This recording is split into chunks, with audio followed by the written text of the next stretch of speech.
Shack together. Number 35. Donovan's here. What a surprise. He brings a number of delights with him.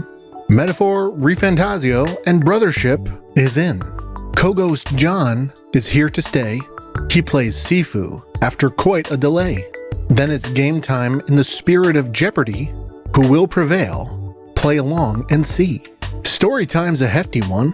Nintendo Alarmo 343 is done. Alien Isolation 2 in development. Google's monopoly is quite a predicament.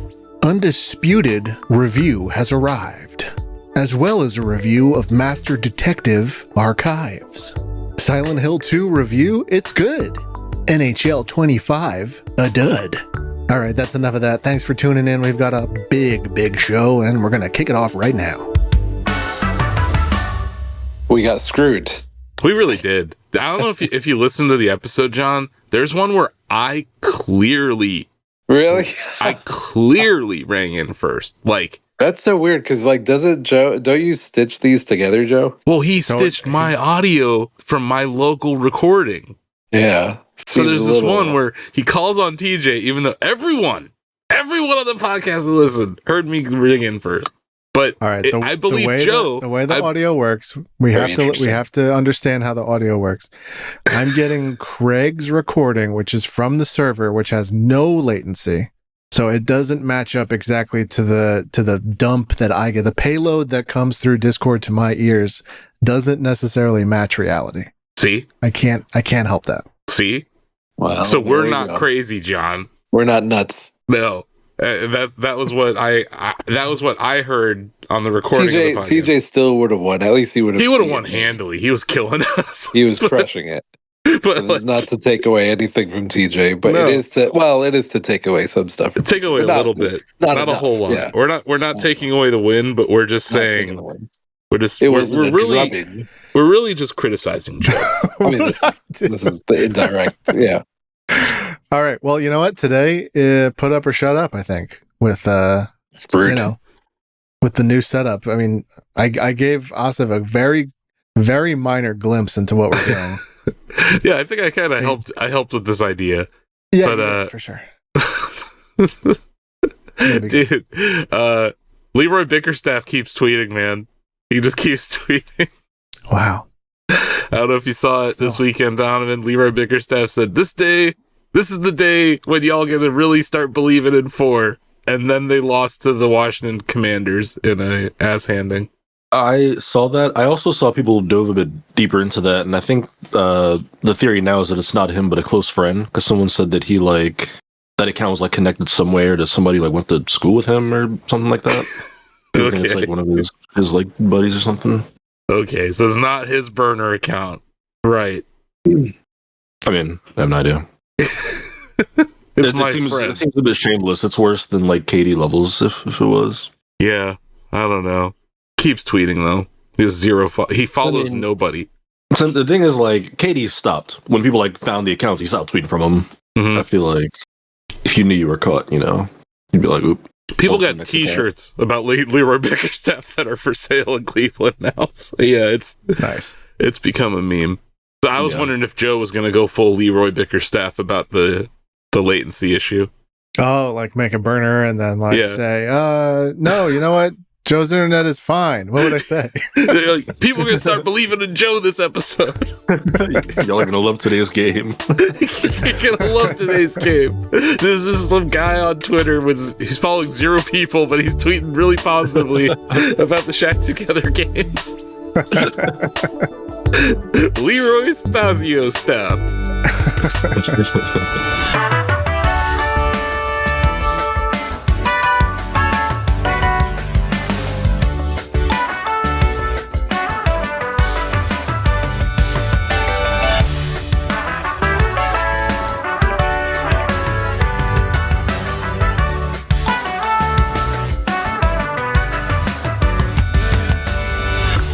You're listening to Shack Together, a Shack News video game podcast where they're called archetypes now.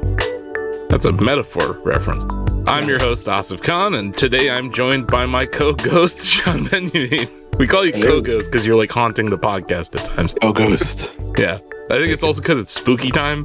It's like you're It's true. You're like I a play co-ghost. spooky. There you go. Yeah. Our producer Joe Stasio is here, Hello. and news editor Donovan Erskine, who's fresh off of playing Metaphor ReFantazio. Yep, I'm here to awaken my power, which is another reference to that video game. Nice. Wow. So yeah, you know what we do here. We talk about what video games we've been playing lately, and you've been playing some cool video games, Donovan. So let's jump into it. You gave Metaphor ReFantazio a 10 out of 10 at Shack News. So I did. Let's talk about it. Why is this a 10 out of 10? And for the folks at home who may not know, this is the next game from the team that made Persona 5 and Persona 5 Royal, right? Yeah, they go by Studio Zero now is the new branding for that the latest iteration of that team.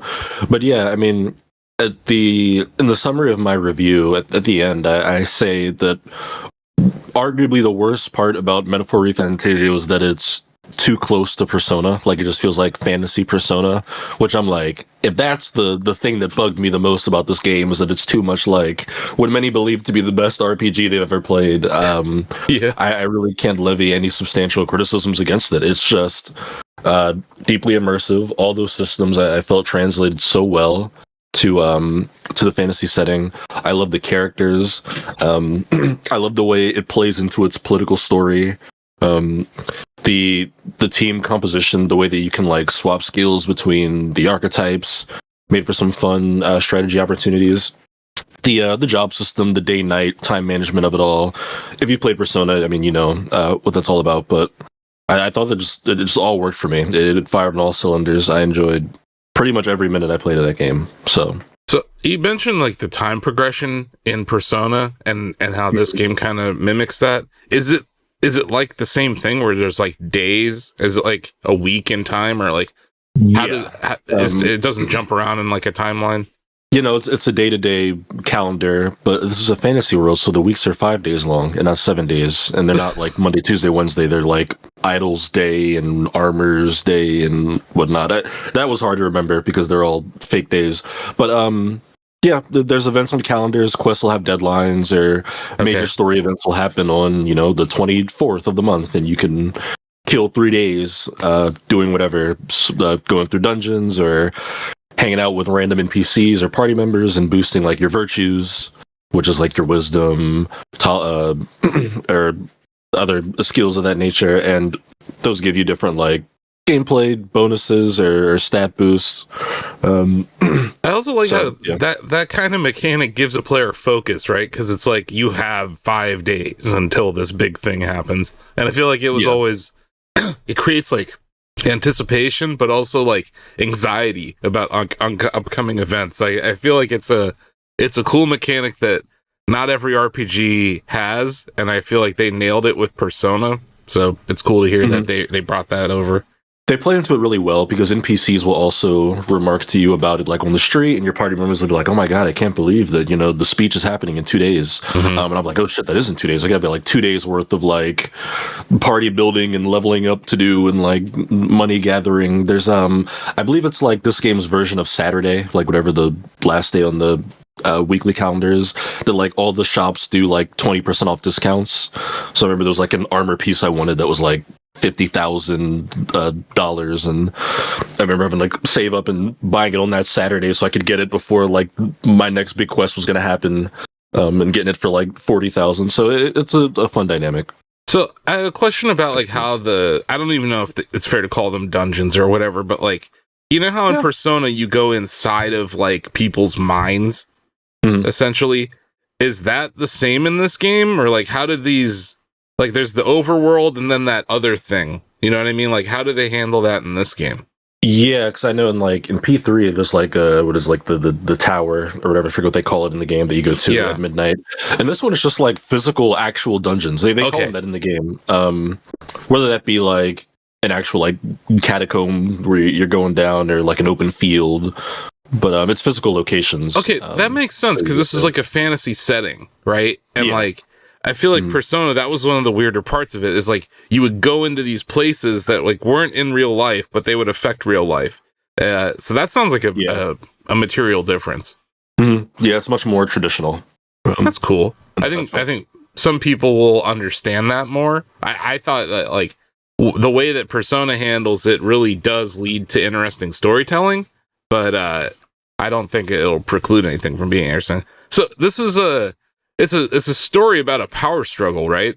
Yes, so the game like opens, and this has been in every trailer, but like a king dies of Uchronia, which is like the fantasy world, and it creates like a power vacuum where they don't know who the next king is going to be because there are weird like circumstances with the royal family.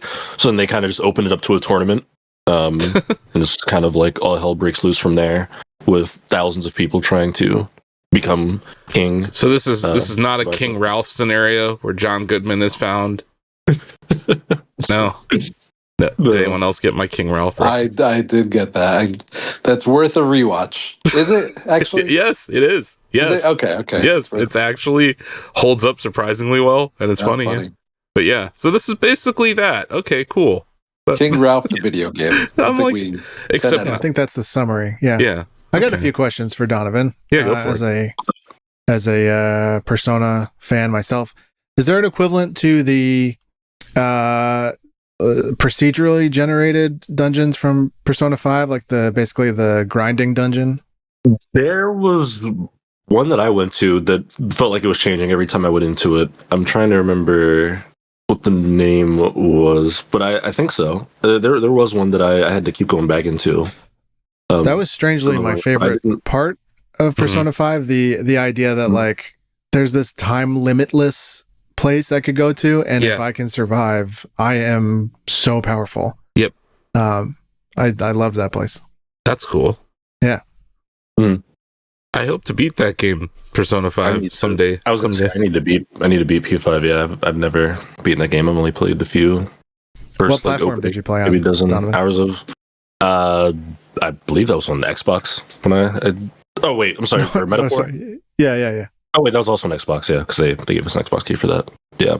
Any quibbles with performance? One small quibble, I did mention it in my review, was that like when you load into new like large areas like Grand Trads, like the first like big major city you go to, when I would like load between the districts, the first couple seconds like a lower frame rate.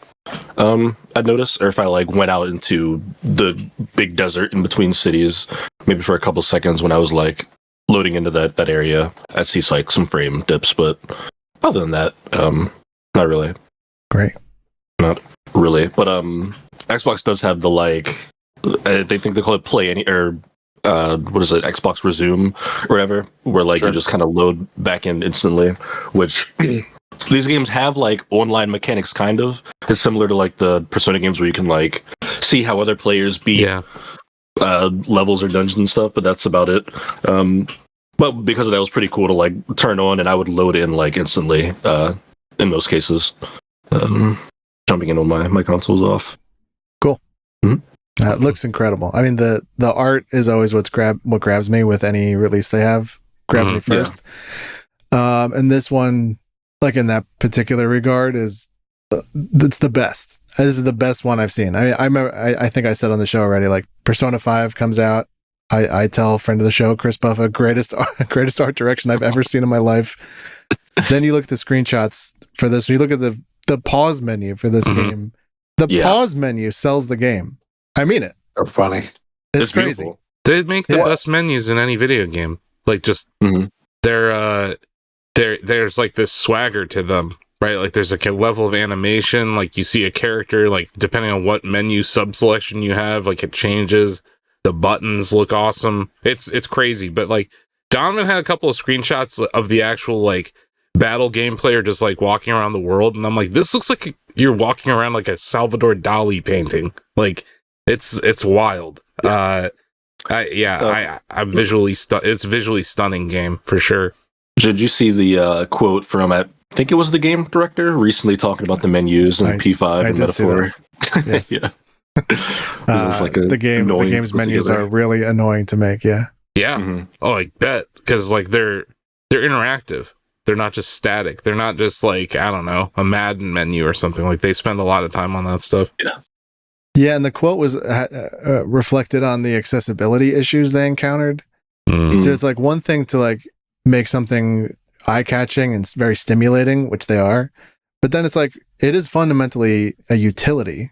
Mm-hmm. And so to balance, having to make it highly, highly functional, especially in a JRPG, which is like a lot of menu diving, with their best in class art direction for menus, right? Like balancing those two things, high utility and best art direction in menus, like is really a triumph. I know it's like, there's so many headlines out in the games press about this topic, but it's actually warranted. It's unbelievable work. It is. It's awesome. In all the reviews I've written, I don't know if I've ever talked about the quality of a pause menu in any review until this one. So sick. I didn't write about the pause menu in F-Zero 99, but that main menu when you start the game, I think is excellent for very different reasons. But yeah, I do think Persona 5's pause menu was excellent. This just seems like, it just feels like more, and I don't mean this in a negative way, it just feels like more of what made Persona 5 great is showing up in this game, and that's exciting. Because I think Persona 5 went up against Mario Odyssey and Breath of the Wild the year it came out. So this is, sorry, it was the next year, right? It went up against like Red Dead 2 and a bunch of other. No, I think you had it right. I think it was 17. I think it came out in Japan in 17 and then America in 18. I don't know. It was weird. Japan in 16 on PS3 and PS4. Okay. I was following it. Yeah. So it came out. Okay. So yeah, like I said, it was up against like really big popular titles. So it kind of got left on the side when it came to Game of the Year that year. But yeah, I think Persona 5 Royal, like after playing it for a while, I'm like, yeah, this game should have probably been higher on our top 10. I have a feeling this one won't slip by. Yeah, admittedly, I had never touched a Persona game until, well, technically, I reviewed SMT 5 for Shack News a couple years back. Yeah. That was the first game I played like in this universe at all. And then I did P3 Reload this year. And like a year ago, I tried to get into Persona 5 and played a little bit of it, but just fell off. I need to. The game is huge. Okay. It is. Yeah. How big is this game? Like, how long did it take you to beat? 80-ish hours. Like 80, probably getting close to 90. It's always hard to say because I AFK so much with my application open. And you're just staring at the menu. Yeah. You just leave the menu open. I understand that. Yeah, I'd say like 80, 90. I think in the guide I wrote, I cited an interview. The game director said it's like comparable to P5. So in that neighborhood. That's cool. A lie. I'm at 80 hours in Persona 5, and I think I'm halfway done. Oh, God. Well, see, it becomes one of those things, though, where it's like, are you mainline or do you side stuff? Or a lot of times I was doing stuff in this game that I thought was main questline stuff, and it wasn't. And I was like, I mean, I didn't regret it, but... How many times did you play the baseball minigame, Joe? Twice. I played it like 10 times, so I'm sure my playthrough... did we lose John already? Yeah, we lost him. He's coming back. Yeah. Talking about poor internet. So yeah, Donovan, like, I don't know, is there anything else you want to let the folks at home know about Metaphor ReFantazio? I would just I mean it's generic, but I would say avoid spoilers. Yeah.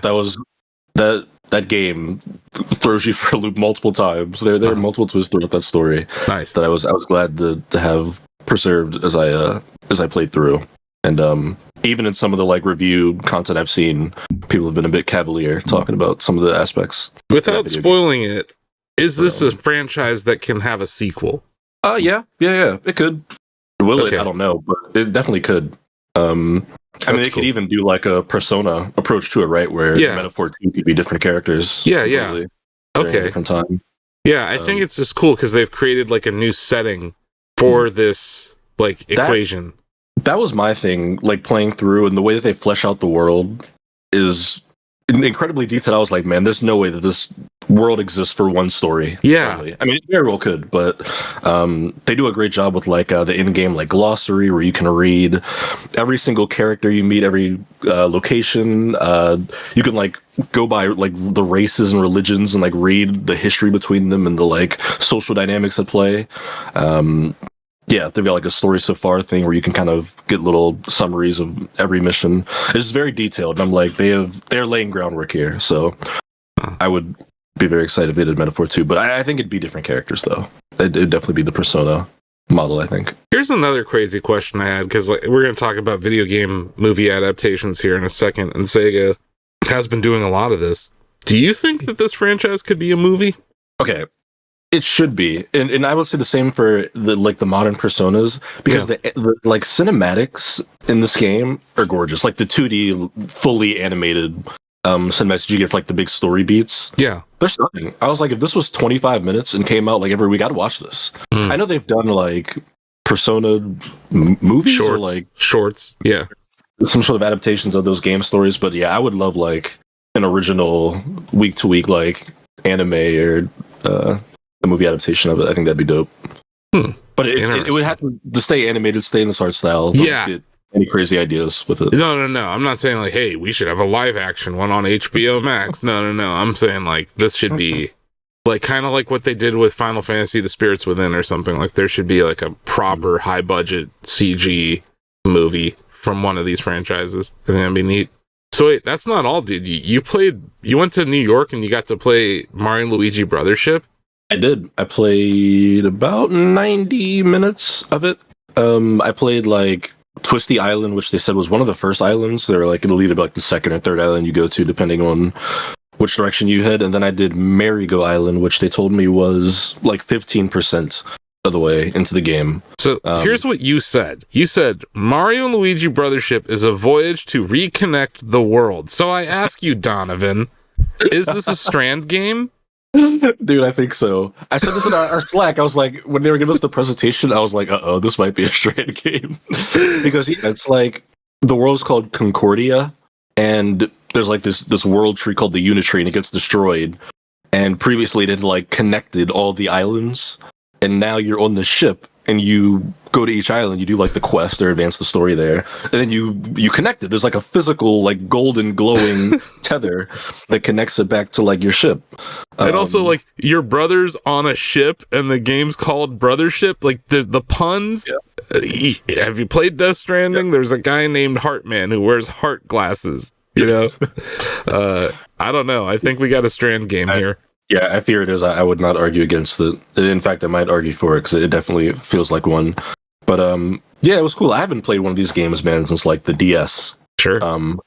But I liked it. It was good. It's definitely. I love turn-based RPGs, so I've never fallen in love with the Mario and Luigi games just because they have so many of the real-time elements where you time the button presses and stuff. Yeah, that's why I couldn't really get super into Sea of Stars, because they did a similar thing there where I'm a bit old school. I'm if my game's turn-based, I want it to be fully, truly turn-based. But I think those elements are still executed well. I looked like an idiot in a lot of the clips I sent you and Greg of me playing it, trying to figure out the timing for a lot of the team-up attacks that they do. But that's good. That means that Facebook will be commenting on that in about 10 days. Yeah. No, it's everyone likes to talk shit about our preview footage. It's this is the first time anyone played the game, so it happens. But whatever. Yeah. Give us the engagement, you fools. No YouTube videos out there. But I liked it. They brought up an interesting point that I hadn't thought of, that this was the first one made for a Nintendo home console, because all the other ones had been on handheld devices. Yep. So that impacted development. They also, I wrote it down in my notes, direct quote, they said this is a very, very big game, which I thought was interesting, because the second portion of the demo, your island, it's called Ship Shape Island. Your ship is also an island that you navigate through the water. It gets expanded, more NPCs pop up on it throughout the story as you complete missions. You get vendor stalls and stuff. And when they put me on that second section, it seemed like half the game had gone by. There was so much happening on my island, and they said I was 15% through the game, and that it was a large video game. So nice. I'm curious to see just how long it actually is, or what that means by Nintendo standards. But so, were you able to detect whose voice it was? Is it the new Mario? Oh, that's a good question. I think so. Yeah. Is it Kevin Afghani? Yeah. Yeah, he was the guy in Wonder. Yeah, I would assume so. Yeah, we haven't seen the credits yet or anything, but that's always something I'm interested in. Mm-hmm. And the other thing I noticed is this game has a very unique art style. It's a complete revamp of how Mario and Luigi kind of look. Did you notice anything kind of goofy about that? I saw this one screenshot where they're combined to be a UFO, Yeah. It seems cartoony, I guess, is what I noticed. It's very cartoony. I would say it's got like Saturday morning cartoon vibes. But yeah, it didn't bother me. I don't know. At this point, I feel like I've seen Mario and Luigi in so many different art styles and gaming franchises across generations that that's fun. Yeah. I feel like they've really shook it up post Mario movie though, because like that movie is stunning. So it's like they had to kind of like they couldn't use the same new Super Mario Bros. U sprites. They had to like do something. It's like you got Wonder. I am still looking forward to seeing how these characters are going to look in the inevitable next 3D Mario. Switch 2. It's going to be glorious. I can't wait to see how they look in a clock. A little tease for the future of this episode. But no, I'm happy that we got a Strand game. And yeah, this is a franchise that a lot of people thought were dead because the studio that made a lot of the handheld versions got shuttered. But then a lot of those devs came over to Nintendo. The last like year and a half has been like the renaissance of Mario RPGs, right? With Remake, Paper Mario also getting remade. It was Thousand Year Door. Thousand Year Door, yeah, which is like considered a lot of, like people think it's like the best one. So. This one's. I mean, you go back like a year and a half and tell an not old school, but a Mario RPG fan. It's not an RPG, but Mario vs. Donkey Kong also came out this year. Like they've just been releasing a lot of these. To your point, like these games that were on DS or Game Boy Advance are getting either remakes or new entries, and I think that's a sign of anything. I think it's a sign that the Mario movie might have been popular. But it's just funny because when the Mario movie came out, we were like, "Where's the new Mario game?" And then like 5 months later, it shows up, and you're like, "Oh!" And then there's there's RPG, and then there's Princess Peach, and like they just kept going with it. Well, do you think that they said that the date for the next Mario film is 2026, right? Yeah. Do you think they hold 3D Mario until then? No. Or is it like a Switch launch game? No. We're getting 3D Mario. It better. Gotta hope it's in the launch window, but it's going to be in the launch year. They can't launch as no. So it'll be like maybe it's like how the Switch worked, and you get like I don't know. You're not going to get a Zelda.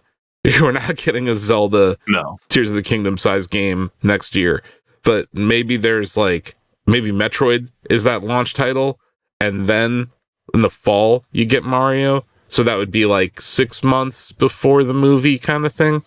I don't know. The timing of Nintendo's hardware releases continues to baffle the internet, not me, but the internet. I don't know. It'll be interesting to watch. And yeah, this is like. We're getting this, and then we're getting was it Donkey Kong? The Donkey Kong for Wii? Isn't that what we're getting next year? You guys remember? There's Donkey Kong something. I don't remember what it was. they did announce a Donkey Kong something though. It's like a remake of the Wii version. I thought. Donkey Kong Country Returns. Donkey Kong Country Returns. That's it. So we're getting that next year. But like we're getting to this point where the releases for Switch are about to fall off a cliff, probably in March of next year. So yeah, they're definitely throwing some stuff on the table this year. That's cool. Anything else you want to let the folks know about Brothership? How's Luigi? How's Luigi in it? Is Luigi funny?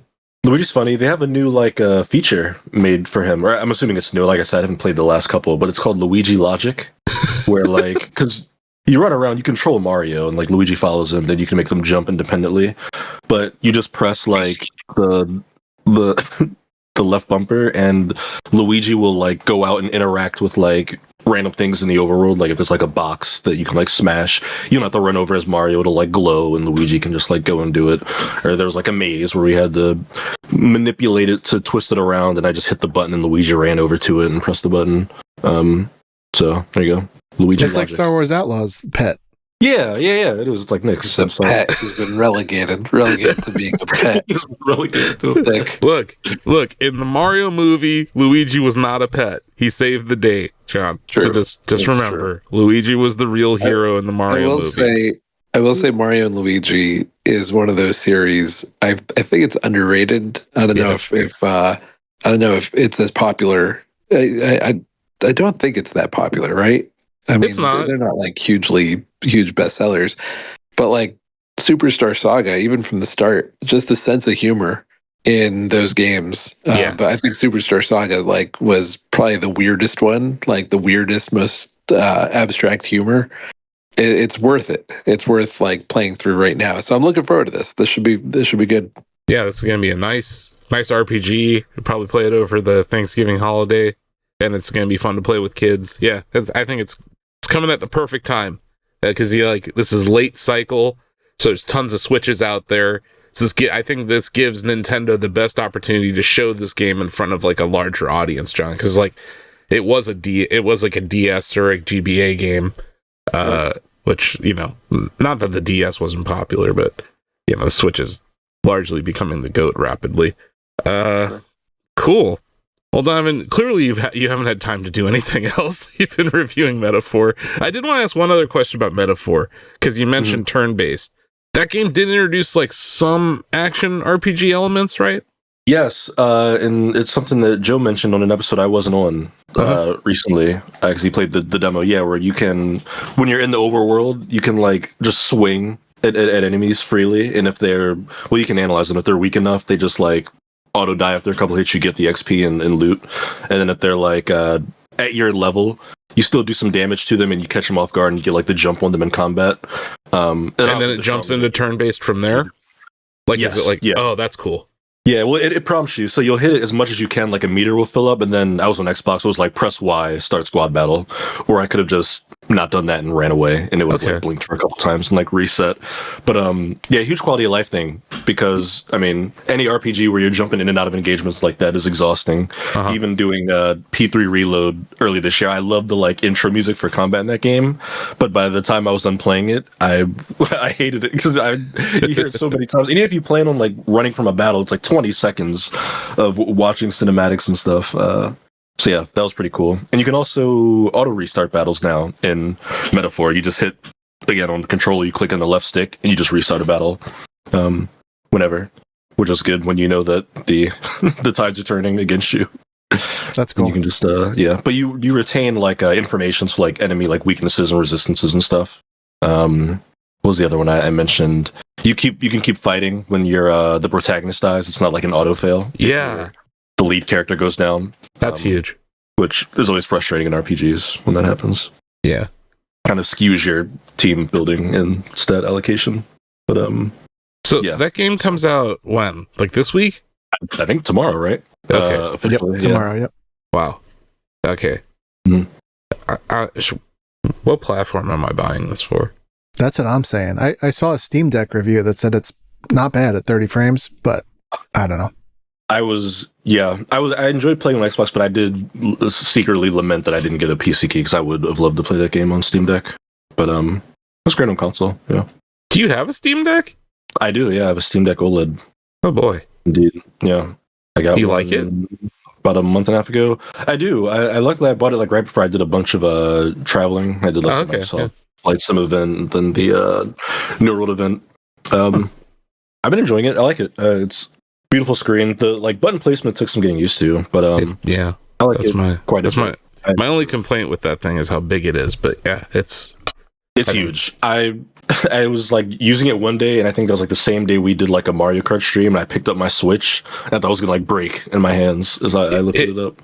It feels like you've been doing weight training. If you like play a Switch in handheld after playing a Steam Deck in handheld, it's like wearing ankle weights, and then you take them off, and you're like, "Wow, I'm really fast." It's like, no, you've been wearing ankle weights.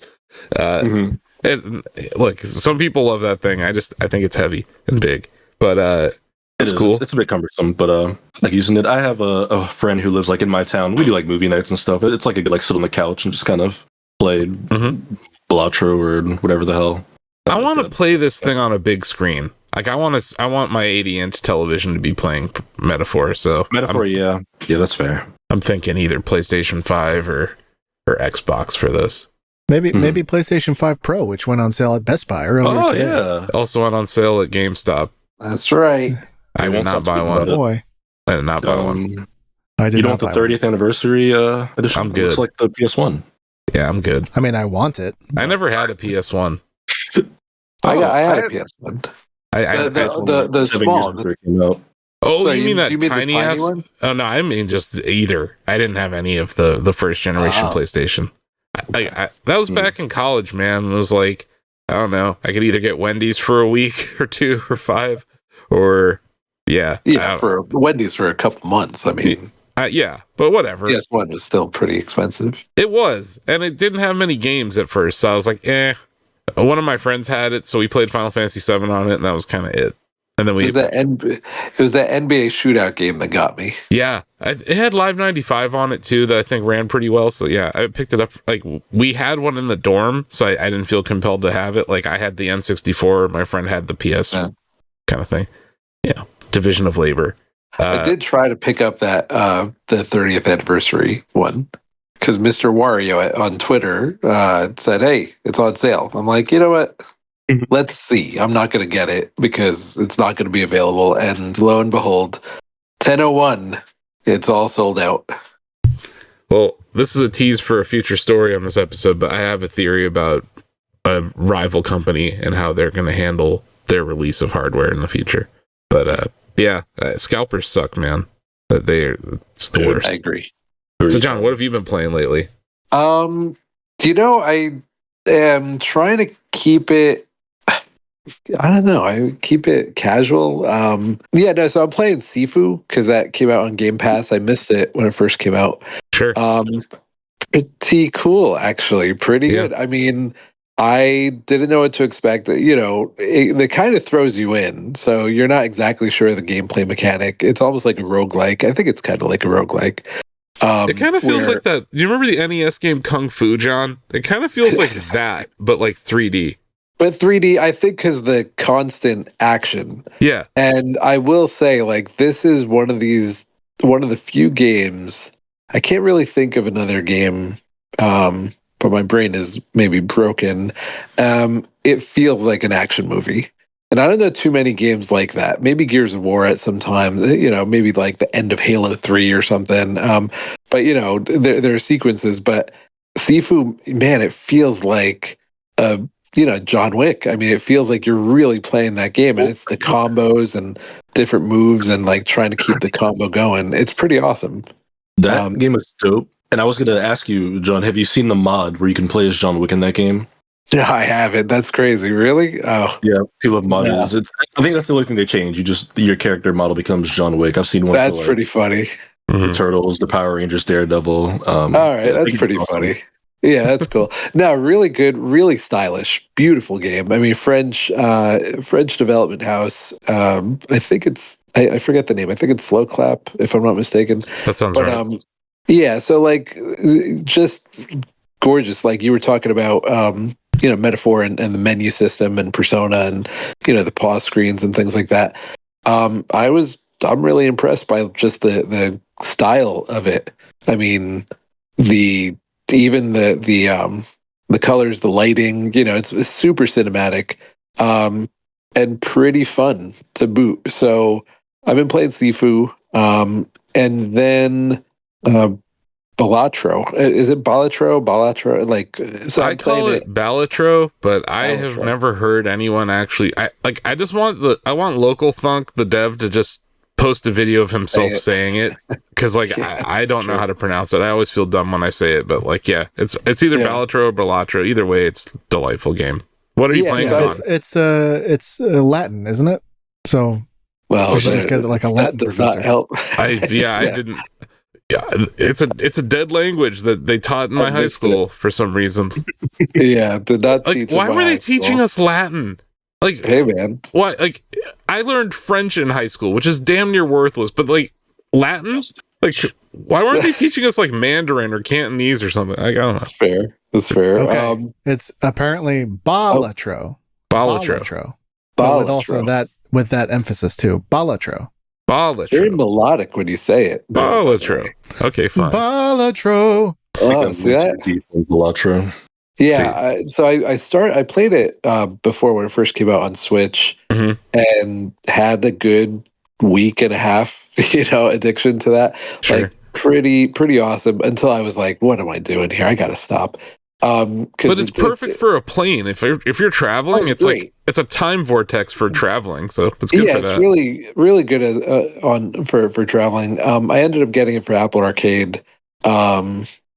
It's Balatro Plus, which I don't know what the difference is. I know Apple Arcade, they supposedly the games are slightly different, or there's like an addition. I don't know how true that is, but so I picked that up or downloaded it. It's part of the membership, I guess. And you can tell I'm like waiting for, I think, the PS5 Pro to like really get into bigger, meatier games that I've missed.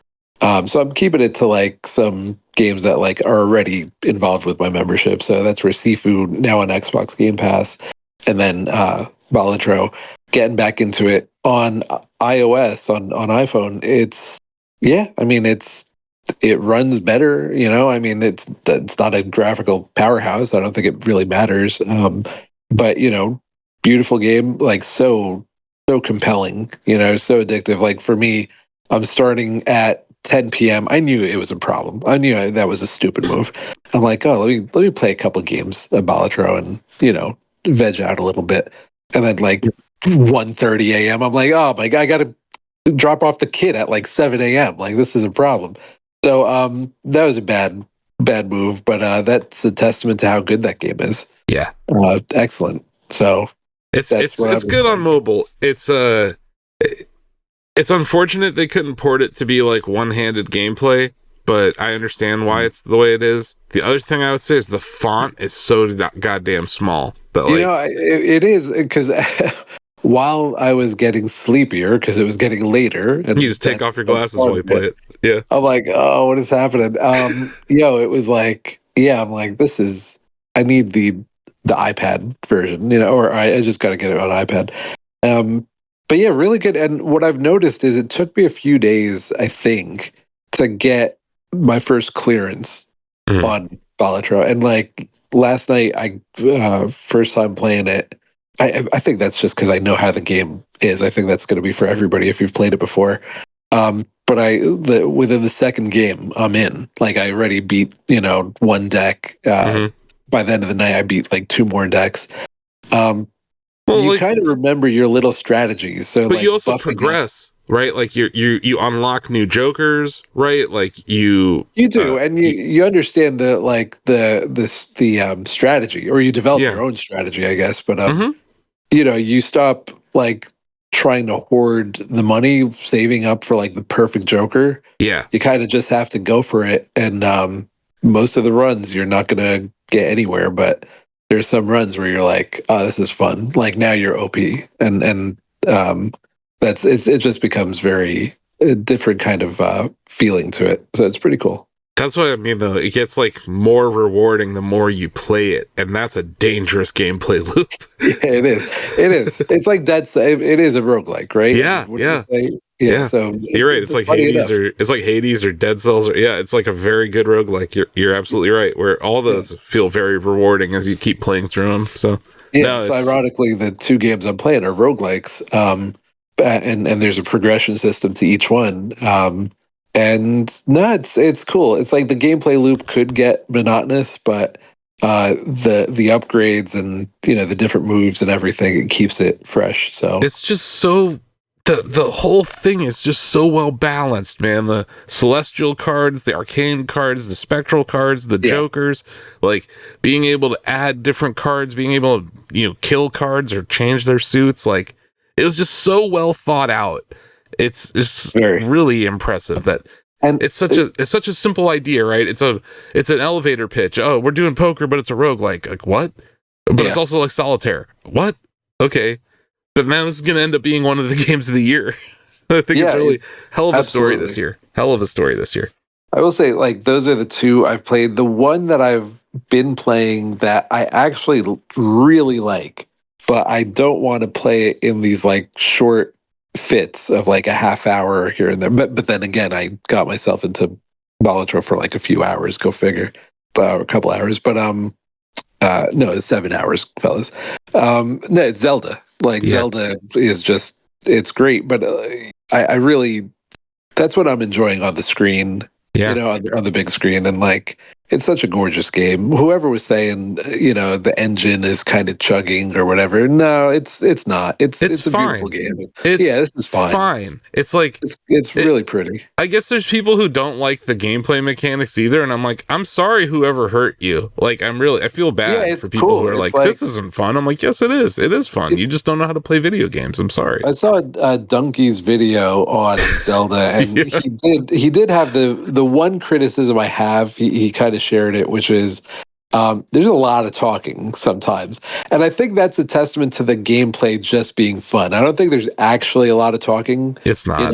Yeah. It's just like I just want to keep playing. I keep wanting to see the different strategies and whatnot. So I think that's a testament to how good the game is. I don't think there's too much story. I think it's just that people like playing the game. So it's like it's one of those games where like I don't think the story really matters. Like it's the story is like, hey, I just took out this entire camp with just a sea urchin, the Echo. You know what I mean? Like, or just have you seen the bed glitch jump? Like there's just stuff happening in this game every day now where like here's a new glitch. Here's a new glitch. Someone found a glitch now where you can play through the game as Link if you revert back to a save before the beginning. Like it's really so fun. The speed run and glitch community in Zelda games, they are at next level at figuring stuff out. And yeah, the amount of glitches that are happening in this game, they're calling it from a loving way. There's like, this game is very broken, and it's like in the best ways possible when it comes to speed running or glitch runs and stuff. So yeah, I'm enjoying it just because of the gameplay mechanics. But wasn't it the incel subreddit that found that play as Link glitch? I don't know, dude. I'm joking. Reddit? Who has time to read Reddit in 2024? The only way that I read Reddit is through Shack News Reader, because it gives you subreddits in reverse chronological order, not based on upvotes. Mm-hmm. See, I set you up there, also. Yep. Nice. I'm the one person, in case you're wondering, I'm the one person who uses Shack News Reader. If you also use it, reply in our comments. Anyway. Get into it. So yeah. So that's basically everything you've been playing? That is what I've been playing. Pretty good list. Hope you get through Zelda, dude. I think you're really gonna like as you progress, as you get to the dungeons and stuff and start clearing rifts. I think you're really gonna like it. I'm digging it. No, I'm really liking it. I'm liking it more than I thought I would. Mm-hmm. And I don't know why I didn't think I would like it. I think when I saw the first video with the beds and everything, I'm like, oh, is this a puzzle game? Like that's kind of not scratching that itch at first blush, right? Mm-hmm. And then, but when you get into it, it's definitely more than that. It's like puzzle-ish, but really, it's still an adventure game and just charming, like really charming game. It's a different battle chess than any other Zelda game. Like it's a different, like there's still battles. It's just a whole different way of battling. Yeah. It's cool. So I'm liking that. And like I said, it's a Zelda origin story, so that's a good thing. But yeah, I actually haven't been playing it as much. I had to take a little time off of it. What have you been playing? I'm gonna let Joe go first. Sorry. Yeah, I'll let Joe go first, because I have an extended story here for what I've been playing. But yeah, Joe, why the hell are you playing X Defiant? Oh no! What happened to you? You know what? Listen, what happened to you? I'm on a video games podcast, and I do my darndest to bring something fresh. Fresh X Defiant. I do this for the people. Screams fresh. I do this for the people. I like that. I like the quote. Something fresh from the Joe camp. I'm trying to change it up. Okay. You know, I know people want to hear what I think about Ubisoft's X Defiant. It's kind of fun. If I'm honest, I don't know. It feels like Titanfall. It actually does play like Titanfall, without the mechs, of course. But that's a big actual movement. The speed, yeah. Well, for me personally, Joe lore, which only my friends are familiar with. I am famously anti-Titan. I don't like the mechs in Titanfall, but I loved running around as a pilot. X Defiant has that feeling. The parkour aspects and just the flow. Yeah. That's fine. Do you like Apex? Yeah. I just don't like Battle Royale. Okay, much. that's fine. or I just like I'm bad at Sure. you know, or everybody's bad at it. Like only one person wins out of however many. Yeah. And like I'm too much of a baby to appreciate that probably. Anyway, Man, when you win a battle royale, feels pretty good. never happened to me in my life. So I can only imagine or live vicariously through your FC championships. Not even in Fortnite? No, I've played Fortnite for what 30 minutes cumulative. Yeah, I have never won. I have never got a victory royale. I have a chicken dinner from PUBG, but I do not have a victory royale in Fortnite. JB knows Victory Royale tastes pretty sweet. I'm sorry. I was like, I thought everybody had a victory royale. I don't play the Everybody game have a victory.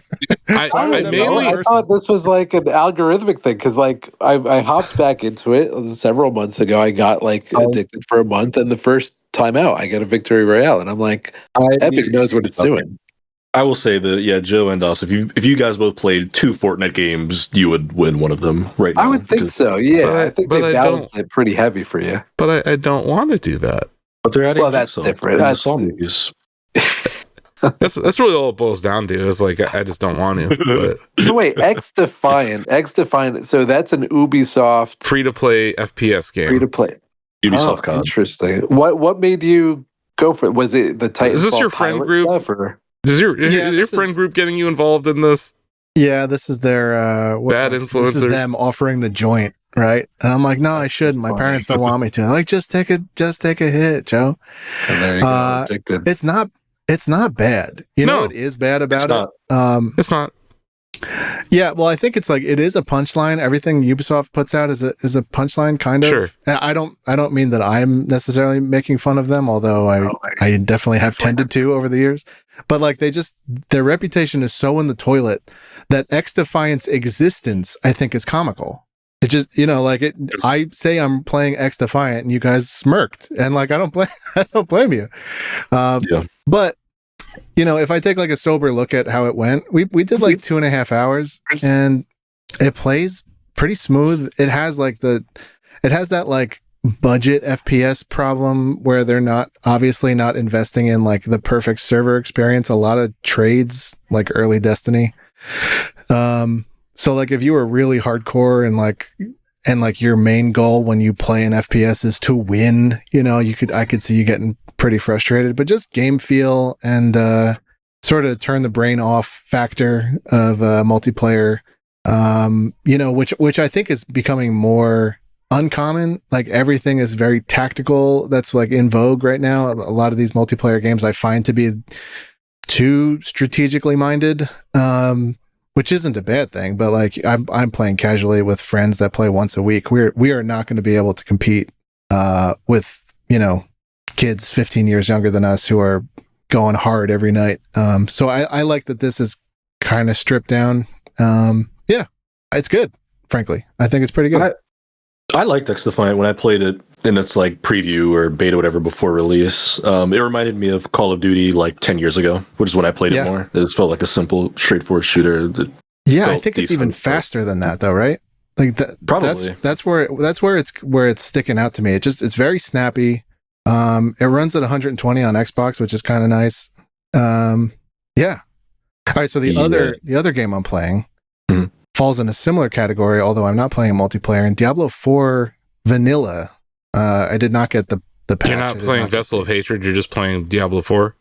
Yeah. Well, Vessel of Hatred was like $40 or something. So I didn't, having not finished the base campaign, I didn't do that. That makes sense. But that game is still in the same way. Like life's tough right now. I'm not no sympathy, but like I'm just not in the mood to think about anything. So both of these games are Diablo 4 is definitely a turn off the brain and click. Oh yeah, rapidly game. Yeah. So I get that. You're playing it on deck, or where are you playing it? Playing it on deck. It on deck. Yeah, runs great. Really good. So that's me, Asif. What are you playing? Okay, so yeah, I'm playing Balatro on mobile, or Balatro, or whatever. Balatro. Yeah, I got to the final blind of the final whatever the hell, like round 8, where I had to earn 100,000 on one hand, and I couldn't. I tried to discard the right amount of cards. I got lucky enough to have the composition I needed to get there, but once I got there, I didn't have the deck composition or the jokers that I needed to hit 100,000 on one hand, which is kind of ridiculous. It might not have even been one hand. It might have been like just hit 100,000, which I just wasn't able to do. So that's frustrating. I've beaten the game like 3 times on my Switch, so it's not like I haven't beaten it or anything. It's not like a white whale for me or anything, but it's annoying because I want to win it on mobile. It has become like the thing that I play while listening to podcasts. It's just great. So yeah, I've been playing that. And then Cool. So I'll get to F-Zero 99 here in a second, but after my F-Zero 99 rounds every day, I am playing Mario Kart 8 Deluxe, because we are still counting down the top 96 tracks in that game, and we've reached this point where I think we're around like 75, and it's like really hard to determine like what's 75 versus 74. We're getting to this point where it's like they're not bad tracks. They're just not amazing tracks, right? Like, I don't know, Jay, like, what's your favorite Mario Kart 8 track? Do you have one? I mean, nothing even comes to mind. I just know that when the low poly like iPhone maps come up, I'm less enthused. You're talking about Mario Kart Tour? Like, yes, that's Berlin byways and Singapore. I don't love those. Yeah. I get that, but like honestly, they're not the worst design ones. Like for me, like I was like, what's the most aggressively mid Mario Kart 8 track? And for me, it's Mario Kart Stadium. It's not bad, but it's not good. It's just kind of there. So what I'm planning this because we're streaming tomorrow another top 96 stream. So basically my line in the sand is going to be Mario Kart Stadium. And then I have come up with a playlist of tracks that we're going to determine, are they better than Mario Kart Stadium or are they worse than Mario Kart Stadium? But I think we need like a line in the sand at this point in our list making. And like Bill had suggested, like, why don't we just go to the top of the list? And I'm like, no, because no one's going to watch if we already have our number one determined. So it's like we have to figure out this middle part. So I've put together a playlist of about 10, 15 tracks for tomorrow. I'm curious where you net out on it's like a carousel looking map and it's just like a elongated donut and there's nothing else about Baby it. Park. You know what I'm talking about? Yeah. It's dead last. Wow. It's the worst track. We hate it. Do you like great. that? You like Baby Park? No. Park's It's just like, it's just interesting. It's like, it would either be first or last, depending on It's personality so type. different and it's so like it's too quick and too close. It's 7 laps. It's seven laps, which is stupid. I hate it. It's just visually kind of boring. Like it's just boring. It's monotonous. I think. It's honestly not that challenging, but then like when you play it with friends or you play it multiplayer, it highlights everything that's wrong with that game. Like it's like, hey, it's a complete like coin toss. Do you hate rubber banding? Well, this is the level for you to, if you want to make a PowerPoint presentation about why Mario Kart 8 tracks suck, this is the one. Like, I don't know. It's divisive among our staff, too, because, like, I don't know, Dom, how many times have we played it? Like 10 over the last few months? Yeah. Because, like, Steve Tominski is like, I like Baby Park. Well, I'm like, you're wrong. And so we'll throw it up there. And I beat it into his head that he was wrong. So yeah, like I've been playing Mario Kart 8 Deluxe. I've been doing that like winding down after F-Zero 99 sessions. So now you can cue the crowd gasping. I have been playing F-Zero 99, which it's my favorite video game. And yeah, when I was reviewing Zelda, I took like almost a week off of playing it, which sucked. And then Nintendo announced an anniversary event, which is still going on. And they, gave us the Ace League tracks from, we talked about last week, the Satellaview tracks. So I'm playing the Ace League Grand Prix. That it's basically showing up about every hour right now. Like on the hour, you can play the Ace League in Grand Prix. And then on the weekends, it shows up it still shows up every hour, but there's like Grand Prix every 20 minutes on the weekend. So I've been playing a lot of it. I'm doing the lucky ranks and all that stuff. So last night I played probably 2 Grand Prix, and I'm also just jumping back and forth between I'm getting really tired of team battle, you guys. Like I said, I liked it when it came out, and my problem is that I don't think people realize that they're on a team. Because like I was in second place last night, and the person in first was also on my team, and they slammed me into the wall, and I died on the last lap. And I'm like, why would you do that? Like, your team gets more points if I finish this race. So I'm just like, it's like when you queue up in any FPS game without your friends, and you're just in like it's like playing Overwatch by yourself, right? And then joining a team of 4 other people. It's usually not that fun.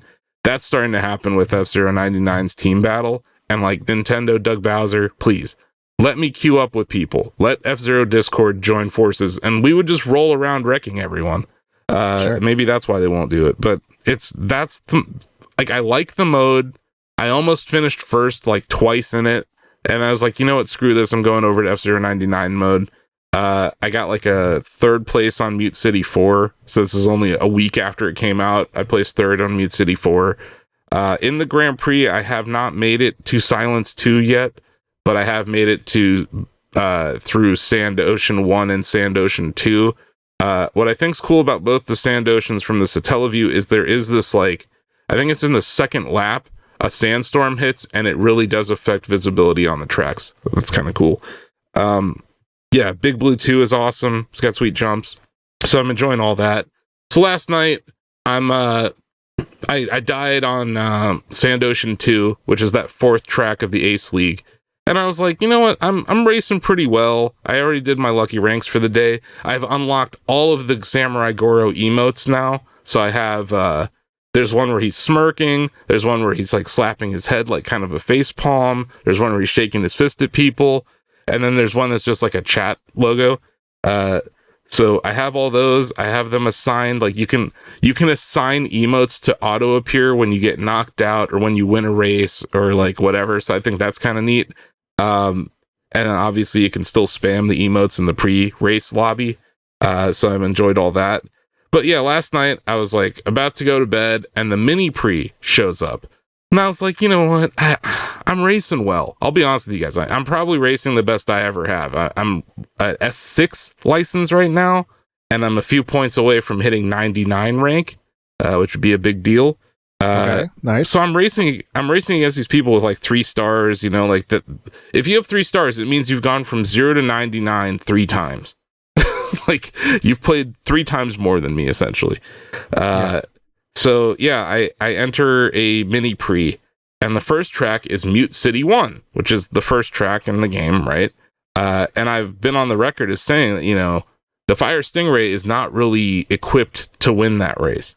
But yeah, I got my 4th win, you guys. Wow. Yep. I almost wire to wire it too. I did it. I now have a win in mini pre mode, but it was the first race of mini pre, so I was the 1 out of the 99.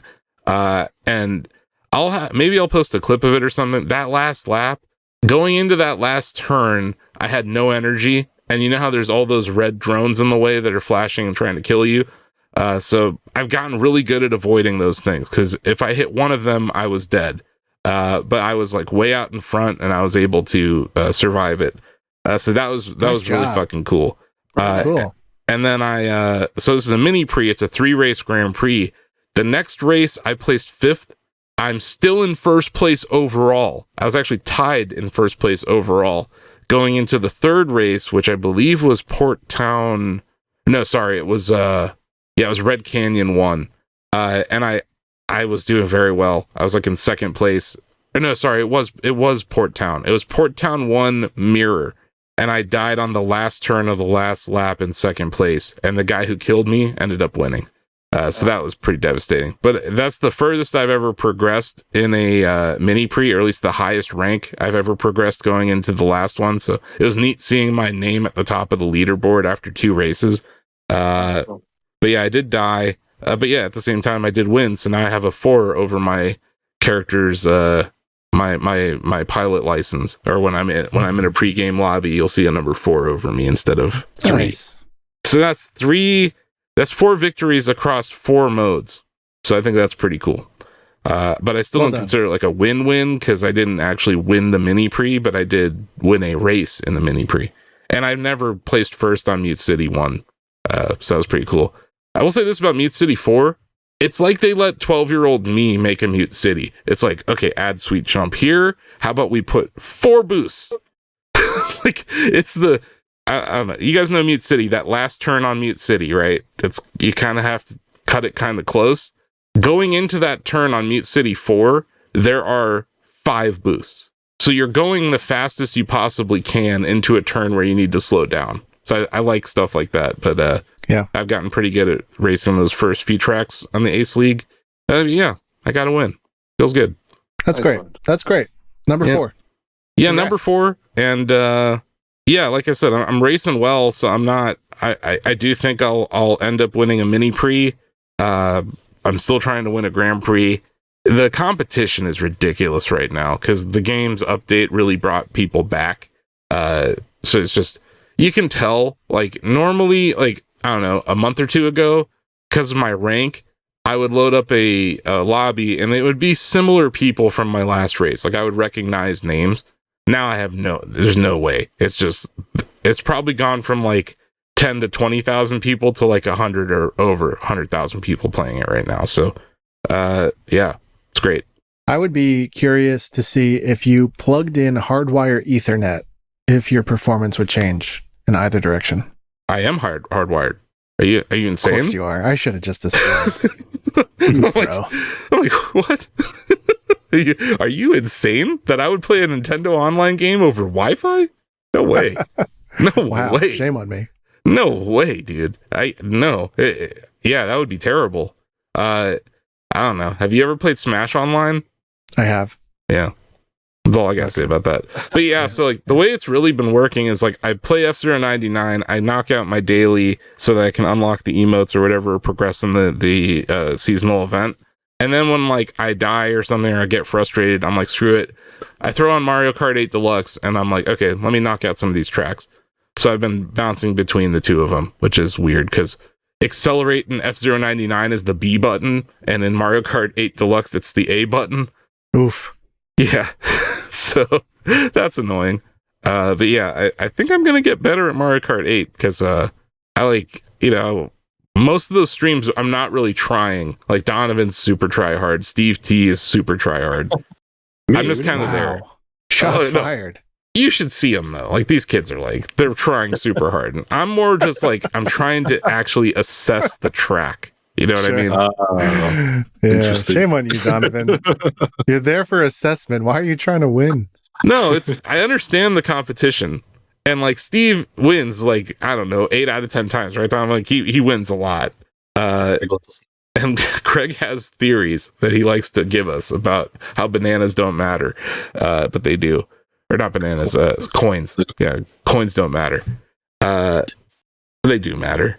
But yeah, I'm actually enjoying like my cooldown moments with Mario Kart 8. But yeah, those are the 3 games I've been playing. I haven't really been playing anything else. But you didn't mention the 4th game you were playing. Oh, the game that's coming up here? That's right. Yeah, I mean, I haven't played it yet. But I will say that I am buying Metaphor like day 1. I'm playing that. Donovan's review sold me. I will be playing that. Oh, yeah. Because I feel like I missed out on the Persona 5 hype when it came out. And I don't want to... I came back to that game like years later and was like, hey, this is a great game. It's like, I'd rather play this as much as possible between now and the end of the year. And I'm sure it's going to make me want to go back and play Persona 5 Royal, which I have on Switch, of all things, Joe. I do fear, because I was already like struggling to go back and actually play through all of P5. I do fear that now playing Metaphor is going to make it even harder, given a lot of the quality of life changes. Yeah. I'm worried that I'm going to go back to P5 and be like, oh my god, it's so time consuming. It is. That's really all it is. It's just time. But yeah, those are the games I've been playing up until this next sweet game that Joe has concocted for us. Wow. Shall we? Yeah, sure. Great. Everyone stick around for a very special an experimental new Shack Together game right after this.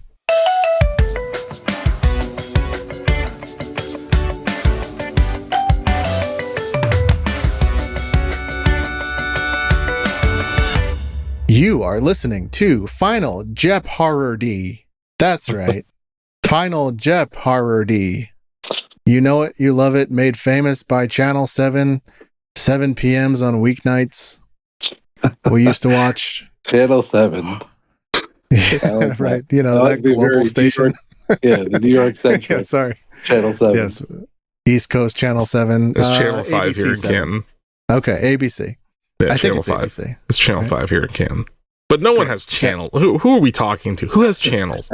Well, no, see, we're in throwback mode. Like, my Jeopardy mindset is very tied to my grandparents. Fair. And that was Channel 7. Cool. Well, anyway, we all remember watching horror Alex Trebek, rest in peace, perform the daily rite towards the end of the episode, where the contestants would wager a portion of their earned score in exchange for, varying on their confidence level. They would answer that last question. So I'm going to ask the three of you to do the very same thing here, where you will wager an amount of points 1 through 10, Okay. depending on the confidence level you feel when I ask a question. And what's more, for the listeners at home, is that they will not be buzzing in with their names, which has become tradition here due to last week's Wi-Fi shit show. They will be I DMing would say me. controversy. Sure. That's more professional. The producer related controversy. Okay. In an effort to not have that happen again, I will be receiving direct messages and only proceeding when I received all three from each contestant.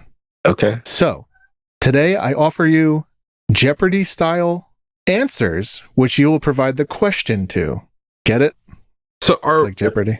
my question is, are we wagering every question? Or sorry. Uh-huh.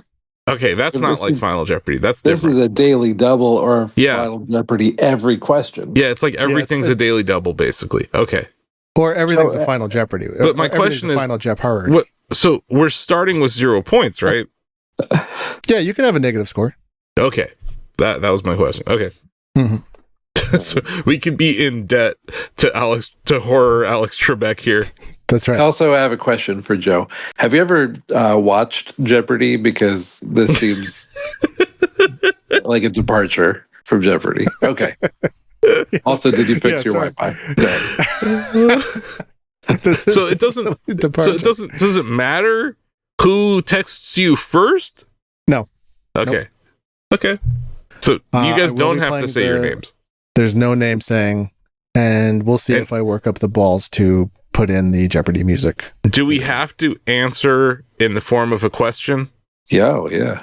And if we Yes. don't, does it count? No. Okay. Just wanted to get that in there now, guys, before. Yeah. For real. Before the Okay. rules changed 10 times. Okay. Again, we love you, Joe. Thank you for the work. I'm on your side, Joe. Thanks. Of course he Thanks, is, because Donovan. he's a horror 10 points. expert. That guy loves horror. Like he 10 loves. points for Donovan. Yeah, Donovan already gets points for being on his side. Got the extra credit going. All right. Are you all ready to play Yeah. Final Jeopardy? Yes. The first Yes. answer is this iconic survival horror game series with zombies and bioweapons began in a spooky but not too spooky mansion. Thank you for and your do I bid Yep. points? Yep. thank you. Yes, thank you for your answer for your questions. I will need your bid as well, 1 through 10. Oh. Okay. Is that an okay way to format my response? You did great. There you go. Across the board, we have 3 correct responses, all wagering 10. That's right. The correct question is Resident Evil. Well done. The question would be, what is Resident Evil? That is correct. Let's see, I'm going I to should make sure get you more all did points that. for correcting them. Yeah. I don't. Yeah, it's fine. Everyone did it right. We're good. Way to go on wagering 10 on that one, you guys. Yeah. Nicely did it. done. Yeah. Here we go.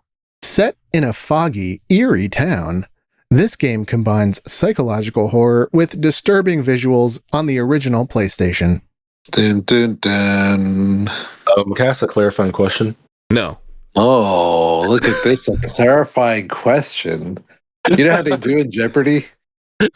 It would have just for even asking. I'm going to go ahead and say no. Yeah. Oh, It's okay. Yeah, you're misfinding those. That's rough, Joe, man. Hey, Alex Trebek was pretty he was like that though. He was no nonsense. Yeah. I respect it. I'm paying the consequences for you guys' shenanigans last week. For the last several games. Go listen to the episode, man. Go listen. I'll find the timestamp. It's like an hour in or something. Like, I don't know. I'll find it. Notice how my voice is always on a delay, but if you correct it, I am number one. Okay, go ahead. It sounded like Wario there. Go ahead. The correct question is, what is Silent Hill? Okay. Well done to all contestants, wagering 10 points each, except for Donovan. Whoa. What did he wager? 5 points. I wagered 5 because I only know Silent Hill 2 to be the foggy game. I didn't know. I will respect.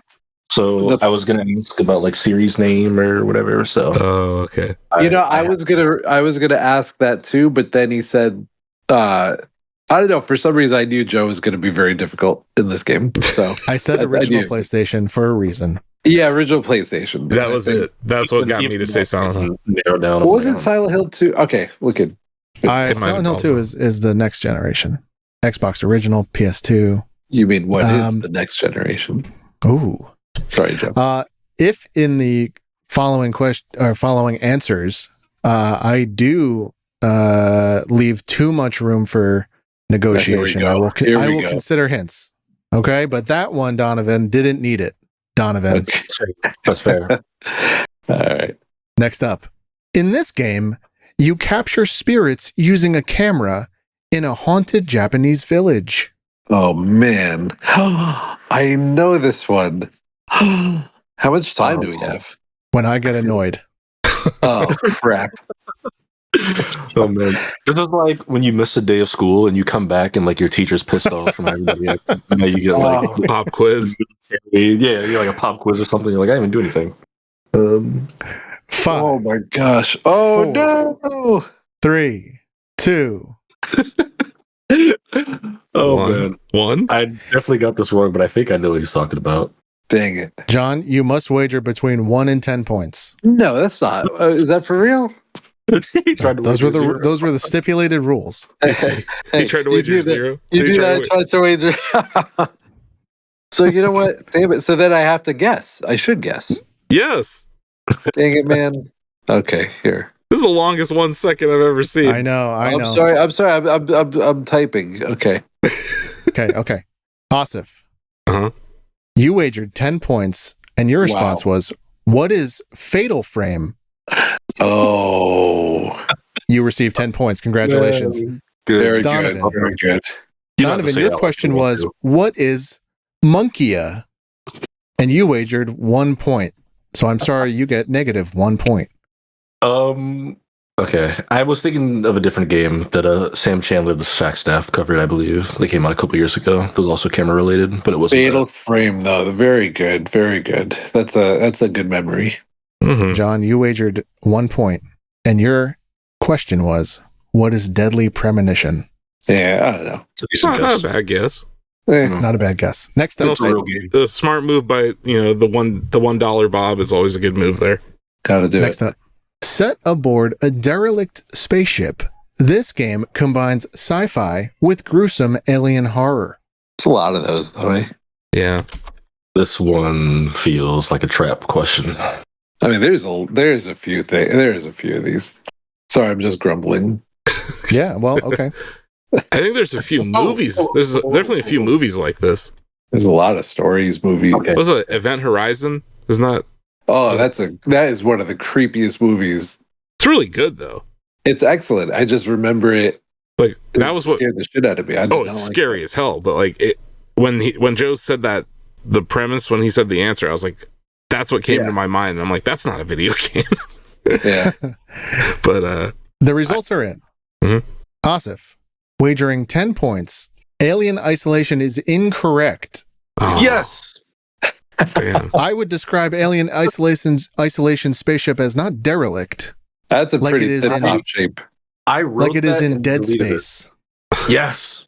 Dead Space. Is what I'm looking for. John and Donovan, well done. You each wagered 10. I wrote 10. Alien Isolation. I was like, would Joe describe it as alien horror if alien was in the title? That was the thing. That was my second guess. That's where I was like, there are some games that could fit the bill, but Derelict, yeah, okay, that's fair enough. Okay. Next up, this game leaves you defenseless, relying on stealth and sanity to escape a terrifying castle. All right, hold on.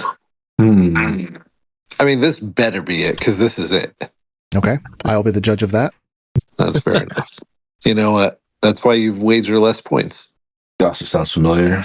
This game leaves you defenseless, relying on stealth and sanity to escape a terrifying castle. See how you... now I'm increasing my points.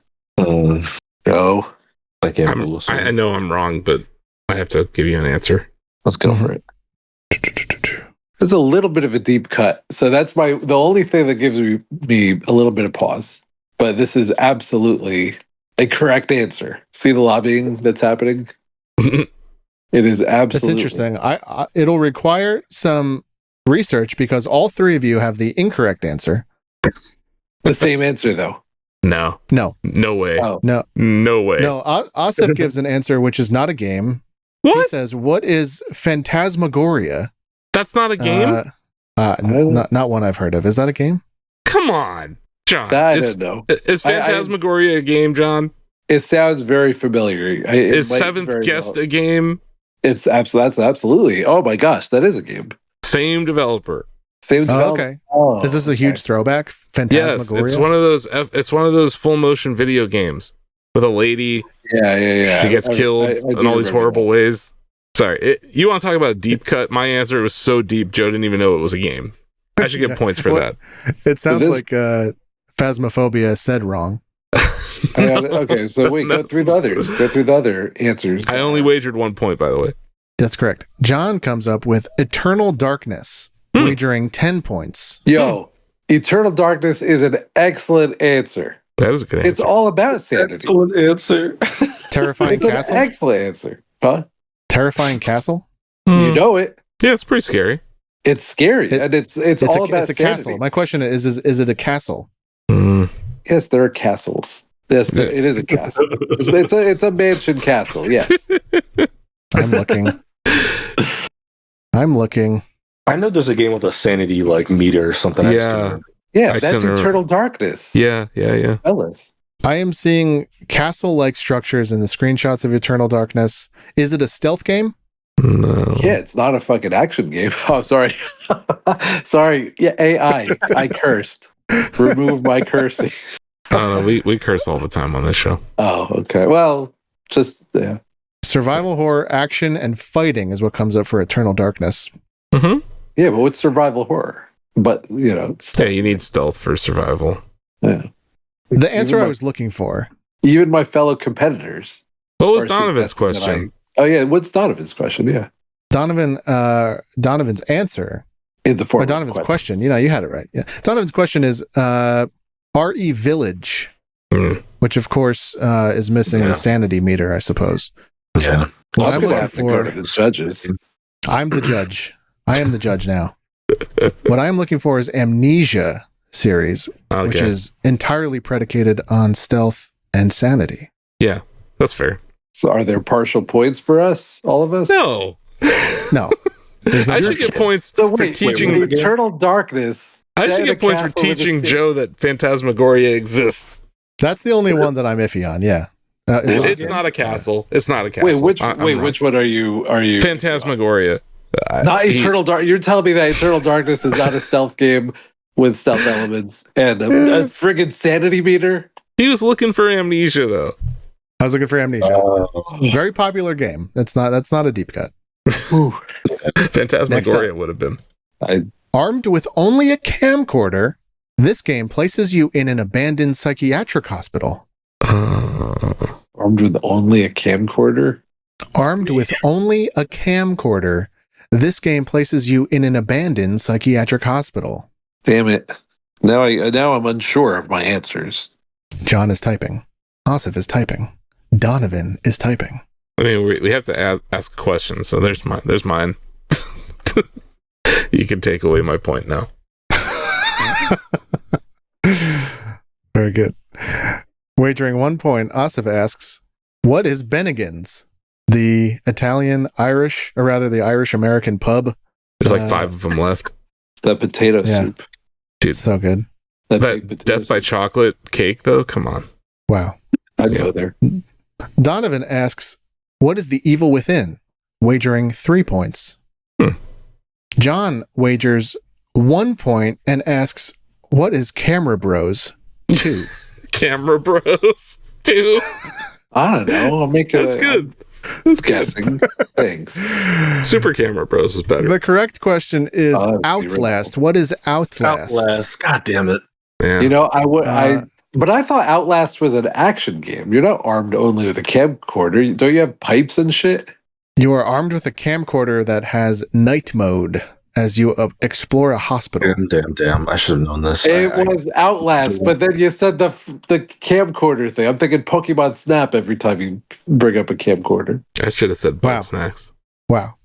The next answer is, you must evade a relentless creature using stealth and wits on a space station. Here we go. Here we go good or here we go bad? I mean, it's been pretty bad so far for me. I think you're winning. Okay, I think you're winning, yeah. that's amazing. Because of this ridiculous... Wait, Joe, step out of the room for a sec. These ridiculous rules. Eternal darkness. This is what happens when the internet's on us so hard. All right, let's do it. Here we go. How many... let's build some tension. How many people got it right? Love that. I love what you're doing here. And I will award you a bonus point. Just kidding. 2 people got it right out of 3. Oh boy. Okay.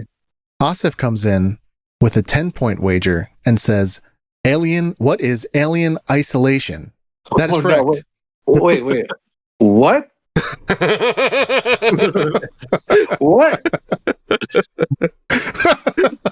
What? Donovan comes in with a 10-point wager and asks, what is alien isolation? Sir, good question. Wait, now I want to hear if this answer, which I want to hear if it's incorrect. I want to hear not from the judge, but from the judges. From Are we the jury? Peers. Yeah. John comes in wagering 10 points and says, what is Metroid Dread? Come on. It's not Oh, Space bad. Station, Space Station. is it? And Well, you're, it's you're like 7 space stations. It's also a robot, I believe. but that's a wait. What It is is it I called? guess that's a form of creature, but No, Yeah.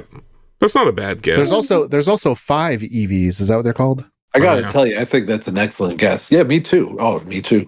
3 of us really, we all agree. I think I stand by the prompt leading to the most likely answer, which is alien isolation. Oh Well my done. gosh! You know, Asif. Mhm. we Hey, gotta they get had you some Jeopardy. They tips had or the same something. chance as you, John, Videos. and they got it right. Well, that's fair enough. I literally copied my answer from 3 questions ago. Next up, this game blends gothic horror with action RPG elements in a nightmarish city, ripe with werewolves and other terrifying creatures. See, there's like 10 games, but it's not, if it's not the one Joe knows. I know plenty of games. Can you find the game Well, that not best Eternal matches? Darkness, not Metroid Dread. Wait, can you say this clue again? Because Yeah, that sure. was a This is lot the of words. longest- The longest, most detailed clue. I was really, I kind of got lost in the sauce there. So if you could say it again. This game blends gothic horror with Uh-huh. action RPG elements in a nightmarish city, ripe with werewolves and other terrifying creatures. I mean, but there's a lot of games like that. So now it's like, so this game is not guess the horror game or whatever. It's guess the horror game that Joe's thinking about. So this is a step above what number am I thinking of? Right? Okay. Sorry. Just having a guess. No, it's I'm giving a 1 point guess here. it's in my the hell is this game's name? 5. Oh shit, 4, okay. Ooh, sorry. 3. Wait. Oh, okay, I got you. I'm typing. Oh crap. It's over for me anyway. Don't wager 10 points then. Oh crap. Yeah, if you're not sure. Yeah. I mean, this is another correct answer, but let's see if it's correct. All three of you have got it wrong. Yeah.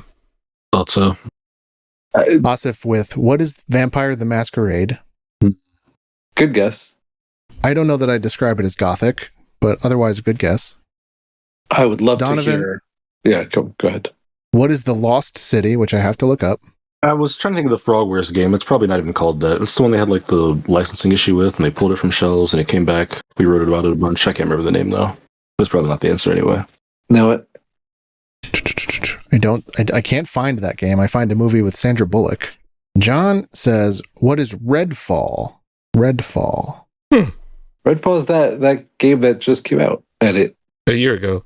died Yeah. terribly quickly. Yeah. It's the one with the gothic art style, the werewolves, basically That's not a you're. city though. That's not a city though. That's the suburbs.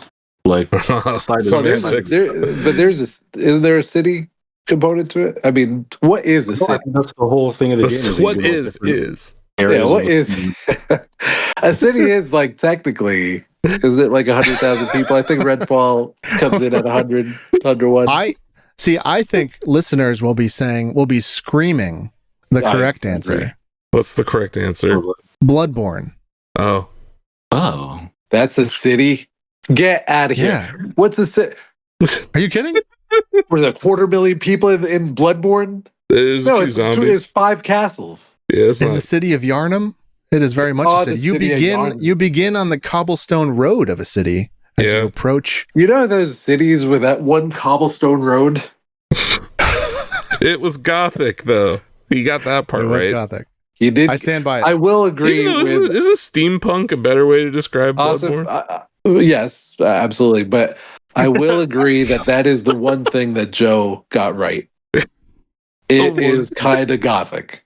Yeah, kind of. Bloodborne I've is kind of gothic. Bloodborne. So I stand by it. I like Bloodborne. Good Great game. game. You stand by it. You know what, Asif? We got to make the games. This is the only way. This is the only way. I suggested this Final Jeopardy thing, but I didn't think it was going to be for every answer. This is weird. I, for one, like it. Oh, okay. Thanks, Donovan. Oh, Donovan. He's sneaking the 10, extra point, points. 10 points to Donovan. Yeah. It's fine. Directed by the creator of Resident Evil, Okay. this we game go. traps you in a twisted world of nightmares. That's it. Oh, That's all you fair enough. need. That's fair That's enough. all Yeah, you need. That's true. That's a 10-pointer for me. You said it's a 10-pointer for you? Yeah. Wow. I have confidence in my Good for you. answer. I do not. Good sir. I will not waste anyone's time.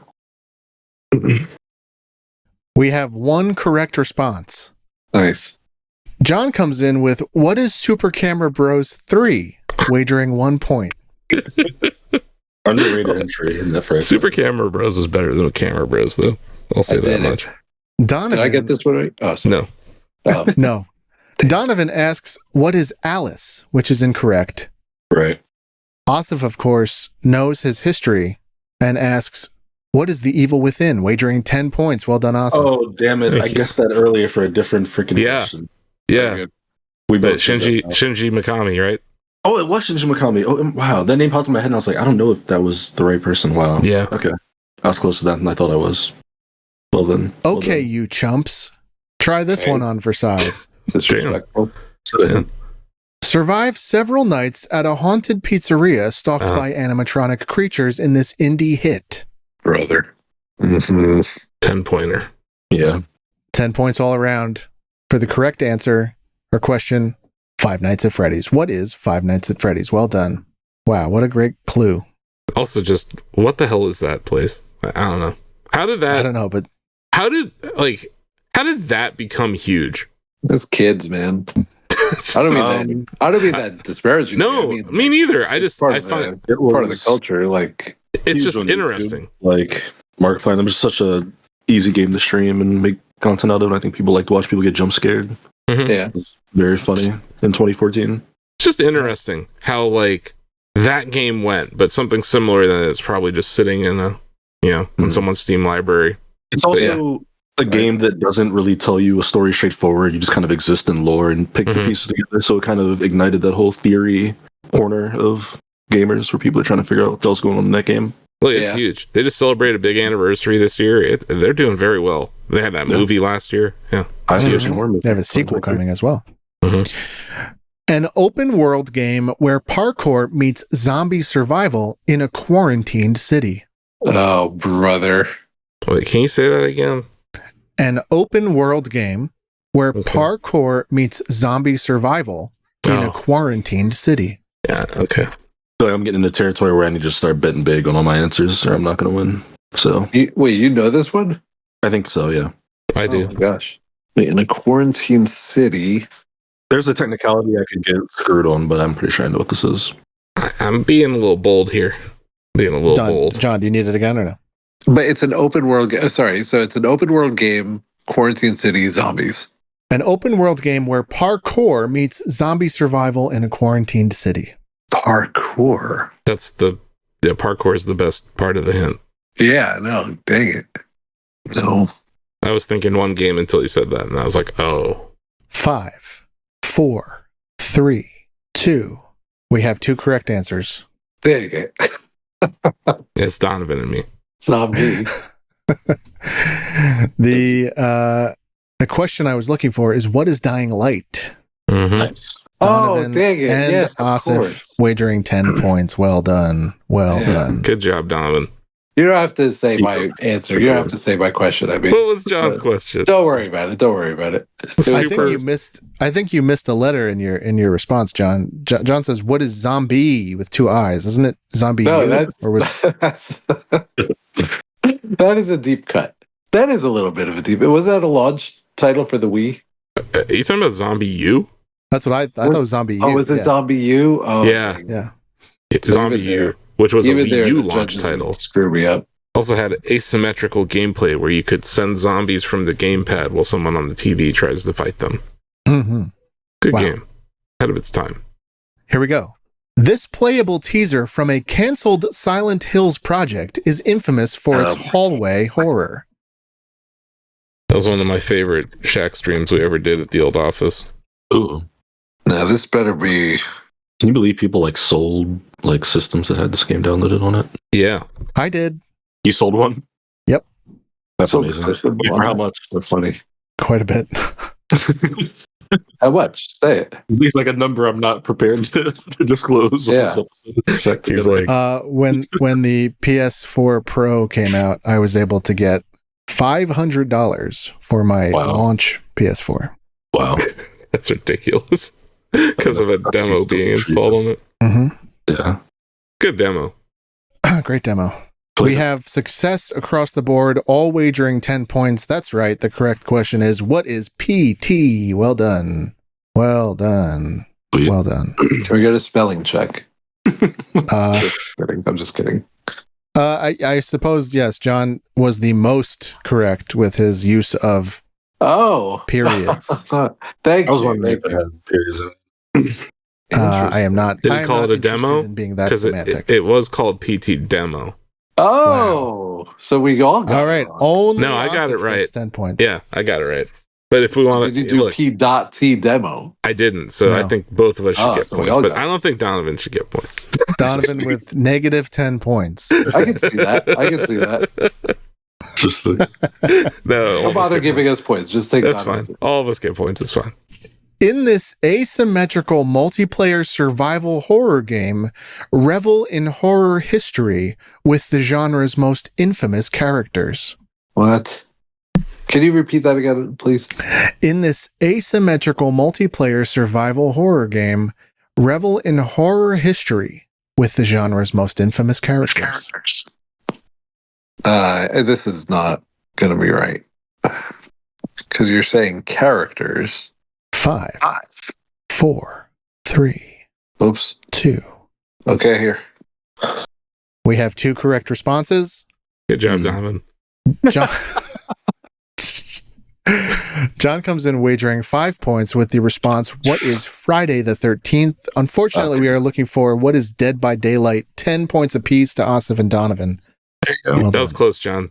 Well, Dead by Daylight, well... It was born out of the FF. It was born out of that game not having licensing, so yeah.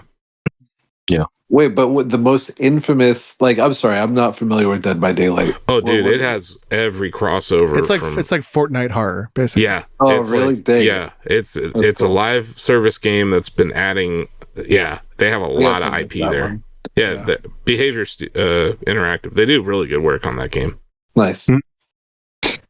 This psychological thriller features an author facing supernatural occurrences in a small town. Thank you for the 10 points. Yeah, I'm taking away from this is like, I don't like horror games, but I know them pretty well. I don't like playing them. I don't like being scared by games, but they make pretty big waves in the gaming industry, so even if you're not playing them, usually hearing about them. It's hard to ignore them, but also like I really enjoy watching some of these games be played. So yeah, I'm right there with you. I can't usually play these. We have success across the board. That's right. Nice. I am looking for what is Alan Wake? John wagered 15 points. I'm bringing you down to 10. I'm trying. I respect it. Thank you. Okay, here we go. Navigate a post-apocalyptic Russia filled with mutated creatures and supernatural threats in this mostly open world sequel. Wait.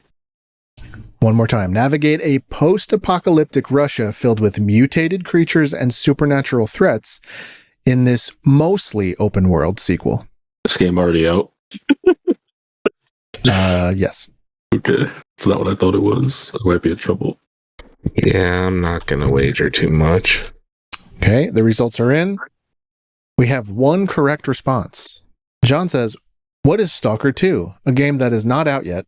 Which is where I was wagering 20 points, but I will deduct 10. No, he should lose 20, actually. Asif asks, what is Stalker? Wagering 1 point. But the correct response is, of course, what is Metro Exodus? Whoa! No, dude. I should have went all in. I only bet 3 points. 3 points to Donovan. That's good. That was a good answer. Good answer, Donovan. A good question. Well done. Thank you. Should have had more faith in yourself. You could have got some points there. I'm glad I wagered 1. Let's see. Let me can I do a quick tally? Oh, sure. How many more we need? It's gonna go awful. I hope that, yeah.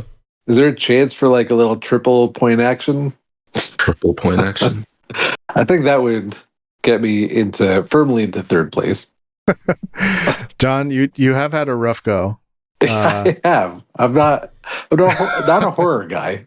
And also some of your joke responses came with 10 points wagered. So that was 100% your fault. Should I reveal the points? Asif and Donovan are neck and neck. No, let's keep the points unless there's like a gigantic that's fine. Resurgence by me. We could keep my points well under the hat. I won't say any of the numbers. I will just say it is 2 out of the 3 of yours game. Disgusting. Sick. Okay. Here we go. Sick. I will determine when the game's over. I have a lot left. We're taking a long time though, so I don't want to do all of them. Maybe I'll catch up. That's true. Honestly, who knows? Yeah. Let's see. No, truly.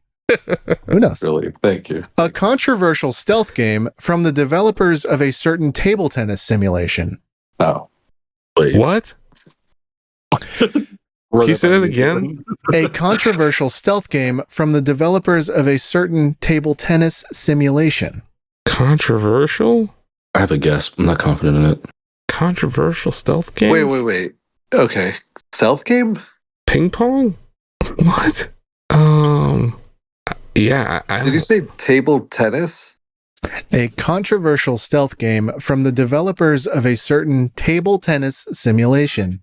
I mean, there's not that many table tennis games. That's the other part that's confusing me. The stealth part? Like, I can think of a developer of a table tennis game. I can't think of a stealth. I'm like 10% confident in mine.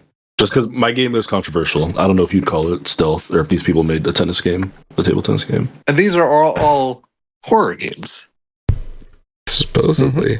Mm-hmm. All right. Okay, fine. Just let's go. I'm going to ask. Wait, that's my... Let's go to the next. thing.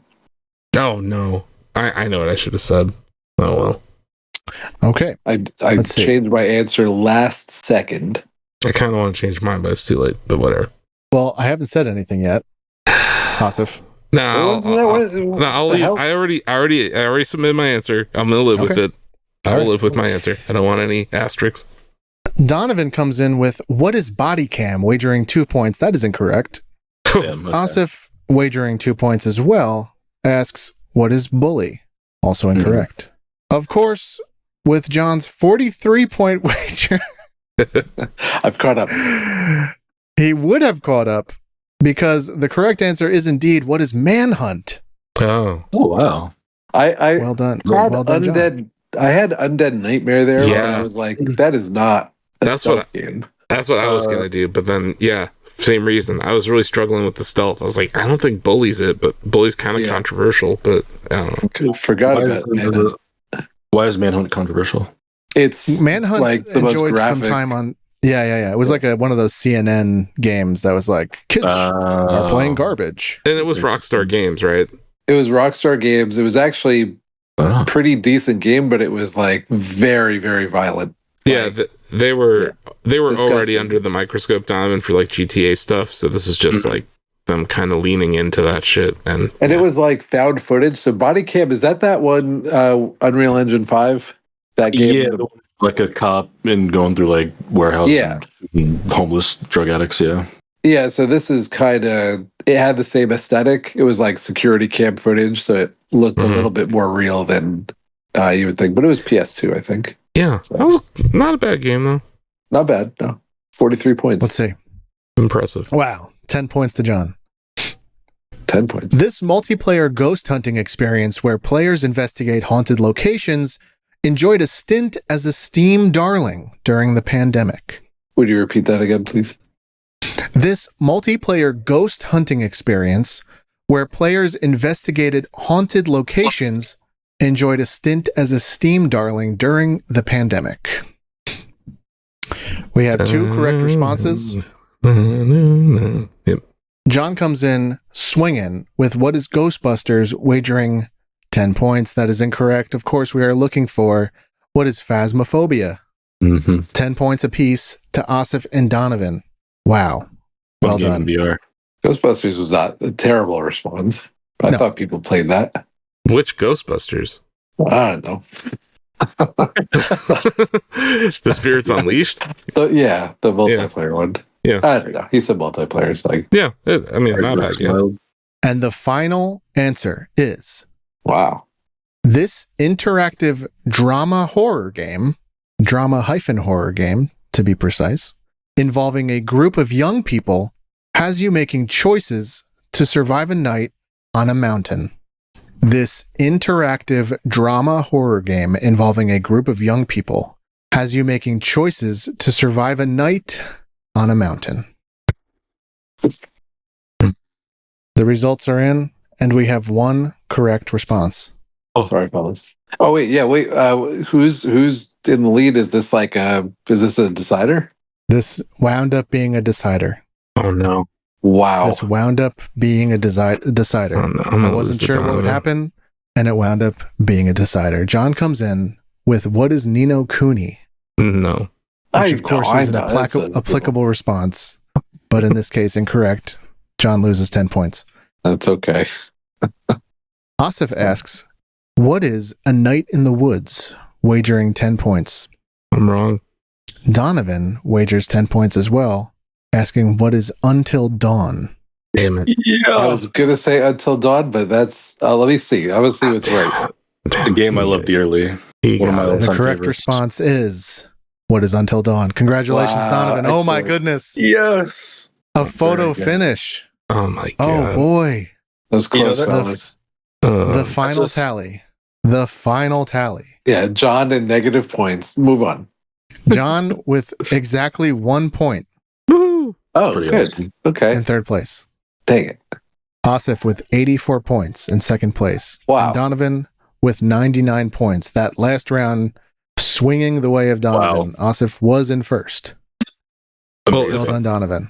Even if I bet even if I bet one and I got it wrong, Donovan still wins. So good work, Donovan. I hate you. Good work, fellas. You know what? Honestly, though, Donovan, you're like Mr. Horror. You fucking love horror movies and like all this shit. When was the last time you heard me talk about any of these games? You got a lot of those that shocked me, but it does feel right to win on Until Dawn because I'm a huge Supermassive fan. That's a great game. I love Until Dawn. Okay, now the final question is open forum. What do we think about Final Jeopardy mode here? How'd that go? Is it better than buzzing in or not? I like it better than buzzing in. I think it felt more equitable than buzzing in because the buzzing in thing creates issues with latency. This doesn't. So I don't know. I thought this was good. I wonder how it will listen because it's mostly me talking. So that might be a downside. There's a lot of dead air too. So you're gonna have to edit. You're gonna have to edit the dead air out. But other than that, I thought it was fine. I don't know. It felt more fair, I think, than last week. I'm surprised by a couple of omissions. Where was my Luigi Mansion? Yeah, where I did not include Luigi's Mansion. And there's really an anti-Luigi bias to Joe's games. Have you noticed that? That's what I'm saying. Luigi bias. Not only anti-Luigi, but some would say, and I've heard this, anti-JB. I'm not exactly sure why, but it's okay, Joe. Like, okay. I didn't. I'm not saying. I've heard. People are asking. You've heard other people say that unfairly. Yes, yeah, right. There's a murmur. No, this was very fun. And Joe, as always, thank you for putting this all together. So solid. Yep, that's good. Guys, thanks. I think you did right by Alex Trebek. Well, yeah. I mean, not the judges, but not the game of Jeopardy either. But but Alex Trebek, I thought Joe had like that kind of I don't know. It's too soon. Is it? Just to give the plaudits, the superlatives to look, Joe, great game. But we got to watch some Jeopardy. We got to do news though. There's a lot of story time events going on, so I'm gonna hand it back to Asif. Yeah, sure. We'll be right back with story time, so stay tuned.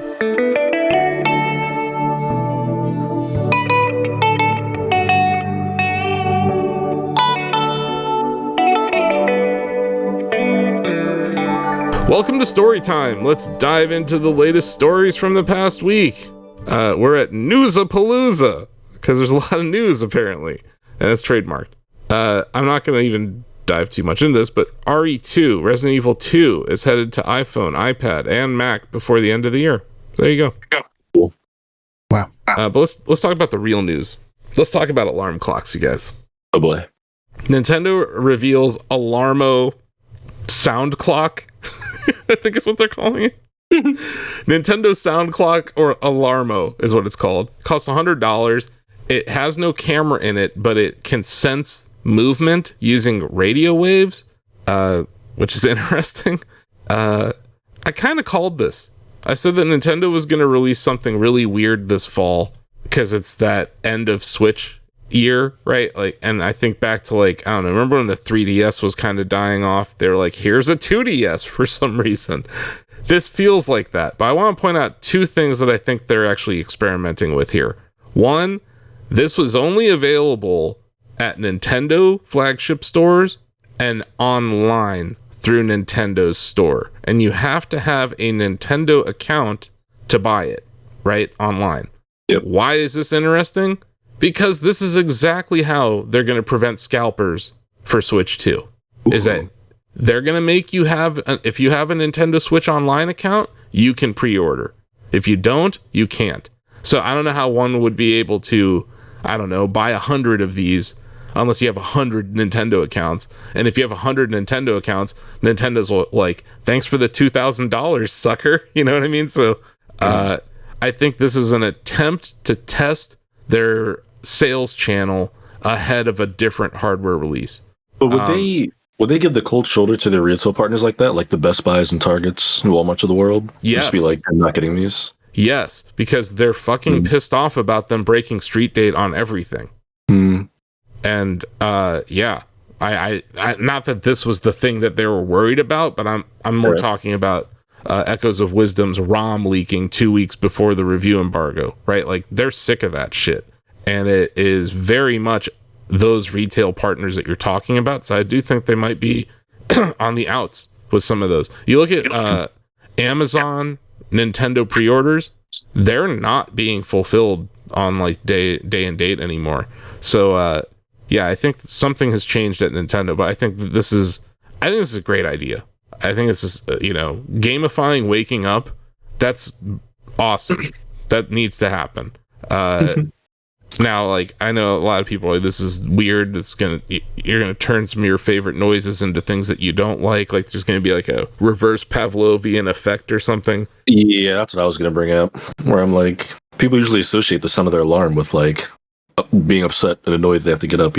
But what if you associate waking up with something good now? Wouldn't that motivate you to like want to wake up? Or at least it's not like which is my current alarm. Yeah, I mean maybe at first, but I don't know. I feel like you'd grow to dislike it like 2 years from now when you're playing the next Mario game and you hear the little coin ding, and you'd be like, oh, it's time to go to work. I don't want to use the Mario one. I'm with you there. But like if they have the Guardian theme from Breath of the Wild, that would wake me up. That would be a really funny alarm clock, yeah. Like I'd be like, I'm up. Please don't shoot me with the laser. It's like I don't know. I think it might not be a product for adults, but it's so very Nintendo. It's a cute holiday thing, and yes. This is all it is. I mean, it's the little tchotchke. It's a bunch of cheap plastic with some really great IP attached to it, and I don't know if it's cheap plastic. I'd like to see, and I'll see in a few days, I guess. $100 worth of cheap plastic. Go figure. But it's been in development for like over 10 years. It must have been, because like also the games that they're choosing, and I know you could get downloadable updates or whatever. I'm not shitting on it. Like it's a cool, cute little toy. Not $100 is expensive for an alarm clock for a kid's room or whatever. If you think like an Alexa, which we don't mess with at this house, but I think Alexa little dots or whatever they call them, they're like $30, aren't Echoes. they? Yeah, Echoes. Yeah, and those do music, and those do a lot more functionality. So $100 is, they're definitely weighing that IP, very heavy, as they should. Another thing I want to point out about this is a hardware device that you log into with Nintendo Switch Online. That is not a Nintendo Switch. Mm-hmm. This is an extension of the Nintendo Switch Online account. Does that mean if I don't have my Nintendo Switch Online account, doesn't mean that this doesn't work anymore, right? It works, but you won't be able to download the Mario Kart 8 and the Animal Crossing update. That's kind of lame. It's kind of lame, but it's pointing out something that I think is hugely important. That for there to be continuity across this generation to next generation for Nintendo, they have to have this kind of OAuth, right? Where your Nintendo account is going to live past the Nintendo Switch is kind of my point. So this is like, I feel like this is a test of multiple things. It's a test of their retail channel for how would a pre-order event that only exists at Nintendo online stores or Nintendo physical stores, how would that go? Well, now we know. And then also getting just through to people that your Nintendo Switch Online account, or as they refer to it, I think in the press release, just your Nintendo account is going to live on. And I think that's a huge difference from every other generational shift we've had. The other thing is, this was a Satoru Iwata project. He was working on this before he died. They called it the quality of life platform. I don't know if you remember that. Like, they were working on like health initiatives. Sure. There's a patent for this from 2014 that shows Mario in a bed and like this interactive device on his bedstand. So they've been working on this for a while. The other thing I think is really interesting about it, Nintendo posted this like 4 or 5 part interview thing where like, it's like Ask Iwata, but they call it Ask the Developers now. And it reminded me of how Apple worked during the iPhone. And obviously this is not an iPhone product. It's not going to reach that many people or whatever. But like the way that they iterated on this was like, it was kind of like what happened to the iOS keyboard. Like they were about 6 months or a year away from launching iPhone and the keyboard sucked. So they spent 2 weeks and every software developer working on the project spun up these different keyboards, right? And then they found the one that worked. And it uses whatever, a neural net. they did the same thing here, where they had the hardware ready, but they were like, what are we supposed to do with this? So they spent several weeks just experimenting with different things that you could get this to do. And that's where they got these ideas for, like, when you stretch, it plays a sound. When you roll over, it's playing a sound. Like, they're actually able to detect if you're rolling over or sitting up or getting out of bed. And they had to, like, iterate on that, not just on the hardware side, but on the software side together. So it's like one of these Nintendo products, which I don't think this happens very often. You have someone from the industrial design team, you have someone from the software team, and you have someone from the operating systems team, all working on this together, which just doesn't happen very often. So they went into detail for how they collaborated on this and how these features were born out of that kind of game jam idea that they had. But some of the ideas that came out of their little jam, I was like, man, that would have been cool. They had like games that were like, it was almost like you were playing like on a chessboard, but in real life, and it could see where you were standing. Which I shouldn't say the word see, it could sense where you're standing. Sure. I do want to say that you talked about how you don't mess with Alexa, John. You don't mess with Alexa because it's always listening to you. Right. This thing does not have a microphone. This thing does not have a camera. The only sensor in it is this 3D spatial sensor, which is found in electric vehicles and stuff. It's like really interesting. Like it's very Nintendo to take some tech that exists and to repurpose it for something very different. And yeah, to your point, this is a holiday thing. This is a perfect holiday gift. It's a reminder that Nintendo's a toy company. Yeah. And I think that's what they've been doing all year with the museum and stuff. It's like, hey, look, like Ultra Hand, they're selling it at the museum. Like you can buy the Ultra Hand as like a gift at the gift shop at the Nintendo Museum. So they're like, this is why I love Nintendo. They make random shit like this sometimes. And it's like, no one was asking for it. And everyone's like, oh, we're going to get a Switch announcement. And Nintendo's like, here's an alarm clock. Yeah. The last thing I'll say about this is Nintendo has over 120 million people playing Switch these days. Like it's like people who played it in the last year or something. They have data. They see when I'm playing F-Zero 99 and they're like, this guy needs to sleep better. They're like, we've made people zombies with this Nintendo Switch. So I do think that, like, parents are always worried about screen time and stuff. Like, this is a way for Nintendo to, like, be a part of your life where it doesn't require screen time. So I think it's interesting that they're expanding like this. And it seems like this isn't the only thing they're going to do in this space, because they're like, this is Alarmo, but maybe there's other sound things coming. Sorry, go ahead. Frigo? Oh. I was going to say, do you buy Ozzy's theory that this will have Switch 2 functionality when the time comes? I don't think it will. I think that this is very much a test for the retail channel to see how a Switch pre-order would go.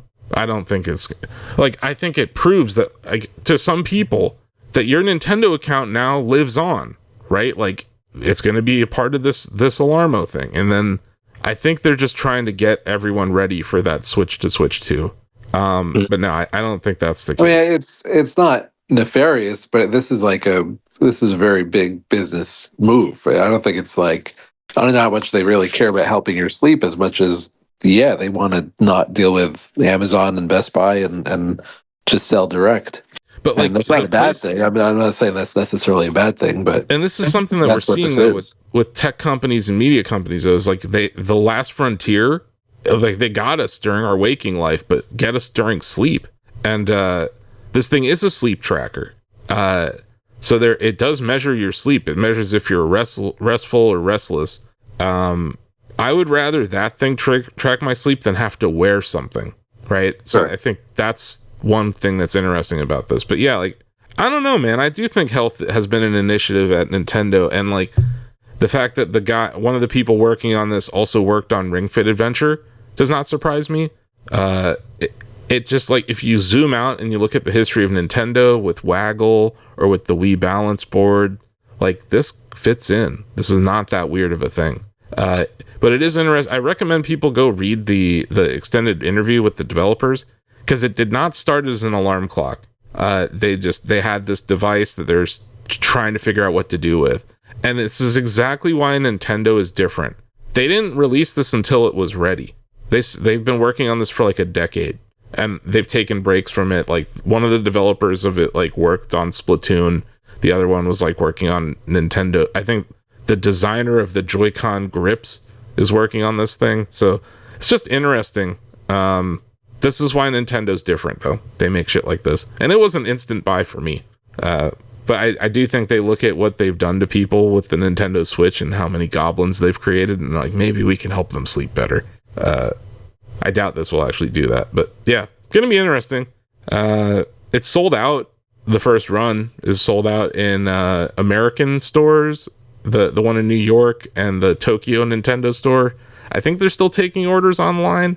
But yeah, $100. It's like $100 is expensive for a clock, but it's not that expensive in the realm of consumer electronics. So we'll see. But I did pre-order one, so hopefully it gets here soon. That was not a quickie, but you didn't call these quickies, you just called it Newsapalooza. That's right. So some bad news before we get into even worse news. LittleBigPlanet 3 and the DLC to be delisted by the end of October. Astrobot has officially killed Sackboy. RIP. Another victim of random license bullshit, I'm assuming. Yeah. That's just, I don't know.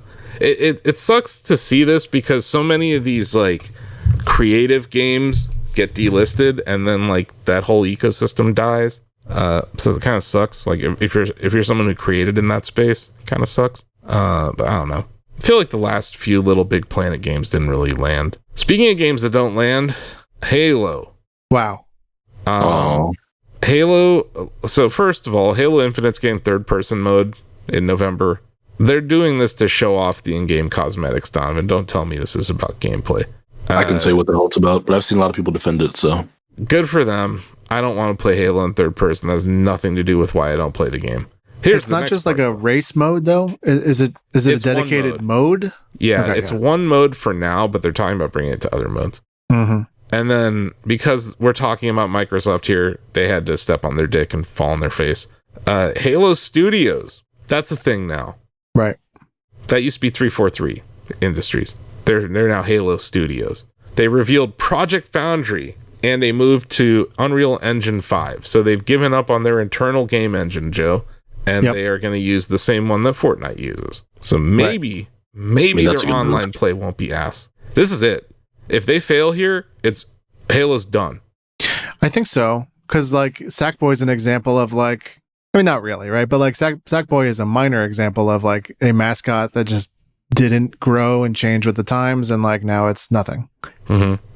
Like Halo isn't eternal just because it's Halo. Yeah, it needs to be good. It needs to be fun, and it needs to be compelling, and it hasn't been enough of those things for long enough. And it's like, I don't know. Halo games have been esports throughout the years, and I think Infinite's been one of the least popular Halo esports in history. They obviously put up the money for the prize pools and stuff, but it's not taking off like the other ones would. I'll reserve judgment until we see and get to play this UE5 Halo, but I maintain that if they fail here, it's game over for the franchise. I don't think you can rebuild it. I was also disappointed to see they went to Unreal, because they own id Tech. They literally own id Tech, which is a great first-person shooter engine. Maybe it's not as good for multiplayer, is the only thought I had, but like, why not make a Halo in the style of Doom 2016? Nothing else is working, right? You know what I mean? Like, this is a franchise that needs like a real reboot, and I thought that would have been an interesting way to handle it. Well, to your previous point, they probably, like you said, if they've got one more chance at this right to win people over, that's probably a bigger risk to do something like that than use UE5, which is like the de facto shiniest, newest, best game It's engine. also cross-play enabled. Like, it has all these things that they're going to need to succeed, and things like, to me, Halo Infinite's story is fine. I thought that the level design was pretty uninspired or whatever, but it was fine. There's nothing wrong with it. What was wrong with it was the tick rate when you're playing multiplayer.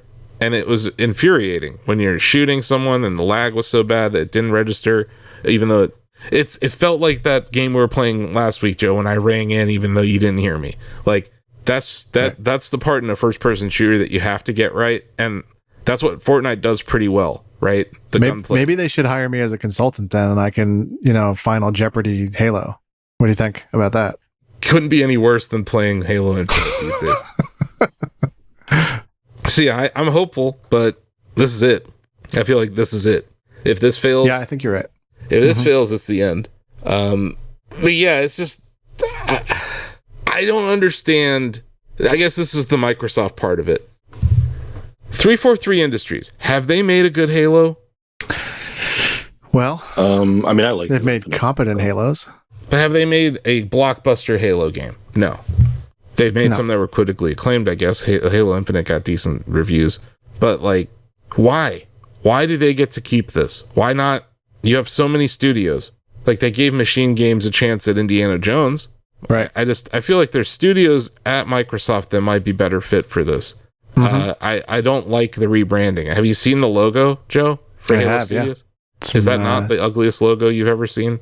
It brings to mind some accessibility issues. Illegible text. Yeah. I think it looks stupid. I was like, okay, so you guys came up with a stupid looking logo. Congratulations. Yeah. Anyway, we'll stay tuned. Obviously, I'm a Halo fan. Like, I like 1, 2, 3, Reach. Those are some of my favorite FPS games. So, like, I want it to do well, but just renaming the same studio, and obviously they gutted them, right, Donovan? They've had a ton of firings over. They had a bunch of layoffs, too. So it's like, they said they're hiring for this new project. I'm like, you just laid off a ton. I don't know. So we'll see. You know who else could fix this franchise? I'm just kidding. Bungie. Anyway. Oh, I thought you were going to say Tango Gameworks. No. Yeah. You know what? You mentioned a Tango Gameworks game in that Jeopardy. Which one? The Evil Within. Oh, that's right. Yeah. Yep. Anyway, on to the next one. An Alien Isolation sequel is in development. Nope. I'm good. But thank you. Great game. Still So the most scary. terrified I've ever been in VR. Because, like, I don't know if you've ever been killed in Alien Isolation, but sometimes it comes from behind you and it stabs you through your chest. So, like, looking down and seeing it, that was terrifying.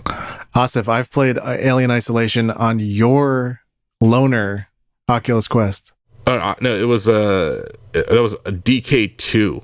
That's what it was. Yeah. It was the pre-release development kit 2 for the Oculus Rift. That's how long ago it was. Made me terrified and sick. And nauseous. Yeah. No, never again. I've gone from being a VR evangelist to now like, hey, here's why you shouldn't try this game. But, there's still good VR out there. But similar sickness is real, Joe. And like, I don't know, do you get car sick? Terribly. If you're like reading your phone while driving, you get sick or whatever. Like, yeah. Very much, yep. Yeah, so like if that's a real thing, like motion sickness and simulator sickness are two real things that people deal with, and it ruins your fucking day. So it's like, it's not worth it. And I think that's why a product like Apple Vision Pro or Meta Quest, like it'll never reach this critical mass that people think it will. Luckily, you can play Alien Isolation in 2D on a flat screen whenever it comes out. I won't be doing that, but someone will, and I'll watch them play it because it's fun to watch. Don't want to play it. This is just like from the department of what took you so long. Red Dead Redemption and Undead Nightmare are coming to PC finally. It's great. I don't know if it's going to have online multiplayer, but I really enjoyed the online multiplayer in Red Dead 1, so I hope it's there. That's a great multiplayer. It was. I feel like people forget that, but it was really fun. And then our last part of Newsapalooza, Day 4 Night is a new studio formed by the Mario and Rabbids team and the Red Dead Redemption lead designer. I do want to mention, I don't think you included it here. Oh, no, you do. Never mind. We'll talk about it later. We have more Ubisoft stuff to talk about, but yeah, good for them. I think Mario and Rabbids, both of those games, they're excellent. But yeah, hopefully Day for Night makes something cool. Yeah. On to reviews. Donovan, and we already talked about it. Metaphor ReFantazio is excellent. Game of the Year contender. Donovan called it a kingmaker in his review title. Yeah, we talked about that already. Another review, Undisputed. We have a boxing video game. That's decent. Nick Tan reviewed it for us. He says easy to pick up and play. He liked the lifelike characters and punching styles, solid commentary. There's no clinch system. Some of the cons, it gets repetitive, but that's true of most boxing games. The career mode was kind of meh. And this is something that sports games really struggle with. The crowd seems kind of stilted, which, you know, like a boxing match is a raucous crowd. So like, it's one of those things where I understand when you're developing a game, you can't put too many assets into that. But I do find that, like, I don't know, we keep coming back to talking about sports this year, but like college football, the crowds are actually kind of decent in that game. But yeah, if you're looking for like a boxing simulator game and you don't want to give EA money, Undisputed, 7 out of 10. Nice. See what else we got. Master Detective Archives Raincode Plus. Lucas reviewed this. I have that. Not the game? Plus. I have it sealed. I just learned yesterday. It came out for Switch like a year ago, I think. Mm-hmm. And I guess this is like a Persona 5 Royal version of it, I think. Okay. Yeah. Lucas said it had absurd visuals with effective narrative beats, fun characters, over-the-top designs that cosplayers will love. Gameplay hooks are constantly novel. So there's some pacing issues, and the themes. I don't like this. When a themes write checks that the plot struggles to cash, that's always frustrating for me. It's like, what's the point? That's just feed. That's just fluff. If you don't. What are we doing here? Watching Lost? ABC's Lost? Yeah, basically. But yeah, got an 8 out of 10. So if you're not like Joe and you don't have it already sitting in plastic on your shelf, might want to check that version out. From the makers of Danganronpa. Ah, yes. That is a game franchise. Speaking of which, Dragon Ball Sparking! 0 is also a video game. Well done. It's excellent S tier transition there. Got an 8 out of 10. It's a fighting game, like third person style 3D fighting game in the Dragon Ball universe. We're at this point now where video games look like cartoons and vice versa, or anime and vice versa, and this one very much is like that. So if you're a Dragon Ball fan and you want to kick the crap out of people, this is your game. But they really seem to be on a faster cadence with releasing Dragon Ball games these days. I feel like what Arc did with Dragon Ball Fighters kind of kicked off this new era of Dragon Ball games. So we've seen, like, I feel like it's been a good generation. Maybe they're sharing assets. I don't know. It's different. It's a different art style and stuff. But I'm sure they're working with the same. Whenever you're working with Dragon Ball IP, you're working closely with those artists. But yeah, it looks pretty cool. Got an 8. Will Borger. Is it Borger or Borger? Or is it Burger? I don't know. Either Borger or Borger. Probably Borger. Not Burger? Probably not, no. Okay. I think I've heard his name on another podcast. Wow. And I believe they said Borger. Okay. There you go. Ton of characters. And they're all available. You don't have to unlock them. I like that. Episode mode is prone to difficulty spikes, though. Local matches with friends are limited to hyperbolic time chamber. That's kind of lame. The gameplay mechanics themselves can be overwhelming at first. I think that's true in a lot of fighting games, but definitely Dragon Ball with all the stuff you can do. Unskippable cutscenes, that pisses me off. But you know what? I don't know if I'm going to be playing this. It's not really my bag. But 8 out of 10. So if you're looking for... I think this would be a good shut off your brain and play a game, Joe. Okay.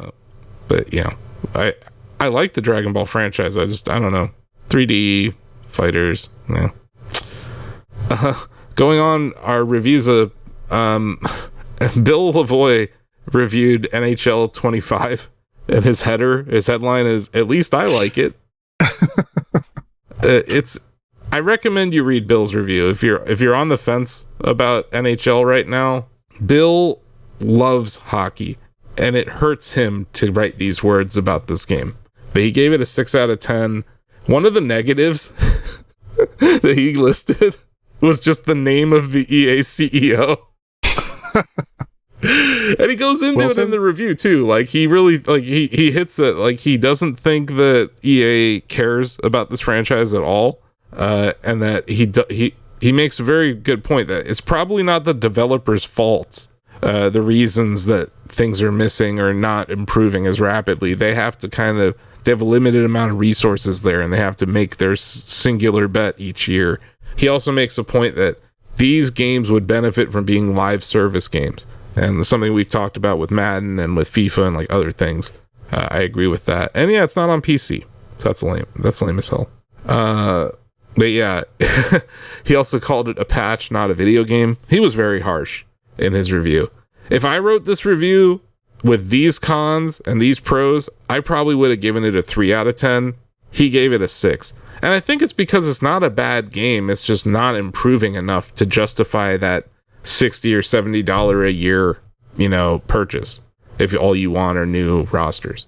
Right. But yeah, check out Bill's review. He did mention that they did improve the franchise mode, which is like his favorite mode, and you can move a team to Cleveland in it. So that gets a point from me. Nice. TJ reviewed Silent Hill 2. Are we just calling it Silent Hill 2, not Silent Hill 2 Remake? I guess so. All the fog is back. So if you like fog, this is your game. It looks weird when there's leaves flying in front of the enhanced fog. I will say that. I don't know. I've watched some gameplay of it. It looks fine. I believe that Canton, Ohio is actually where Silent Hill takes place. So we'll see. Really? Yeah. Yeah. We get a lot of fog here. And I don't know if you saw the weather report a few days ago. There was a dude who was walking around downtown Canton like a zombie, just kicking things. So yeah,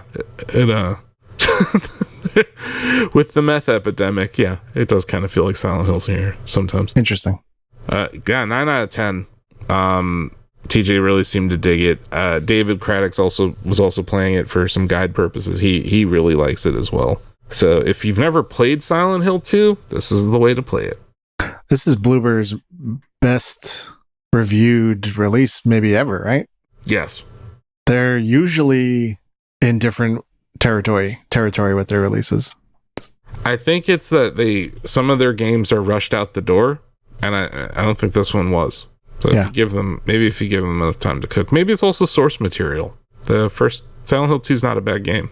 Anyway, that was Reviewza. I think we hit everything, right? Yep. Yeah. Oh yeah, I put in. Now Industruza. Industruza. Oh my god, Joe. Sega and Universal Pictures announced Shinobi movie adaptation. Hooray. Yeah. Cool.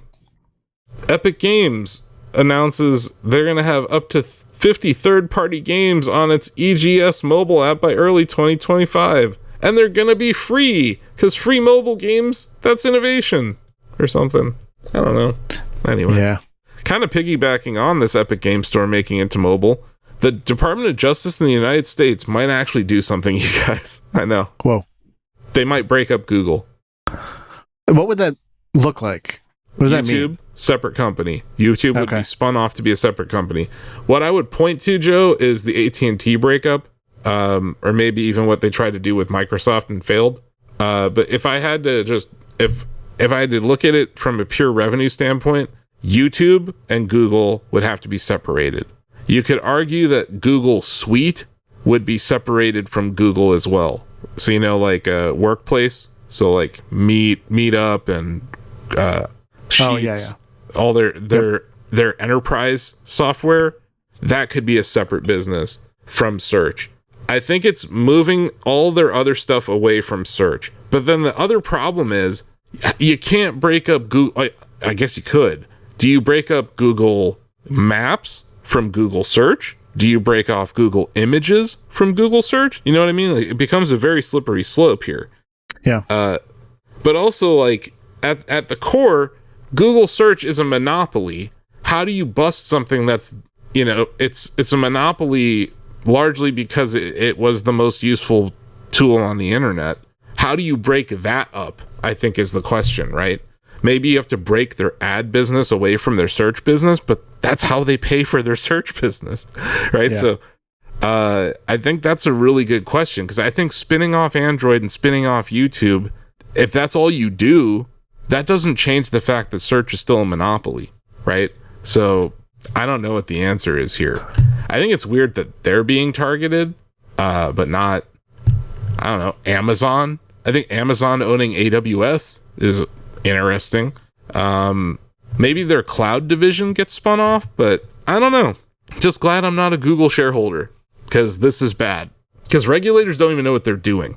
So we'll see what happens. But yeah, This news came out like a few days after this other news that Google faces an injunction in North America to open Android to alternative app stores. So this is like, there's like this chain of events that's occurring, right? Google versus Epic Games is leading to the DOJ potentially breaking up Google.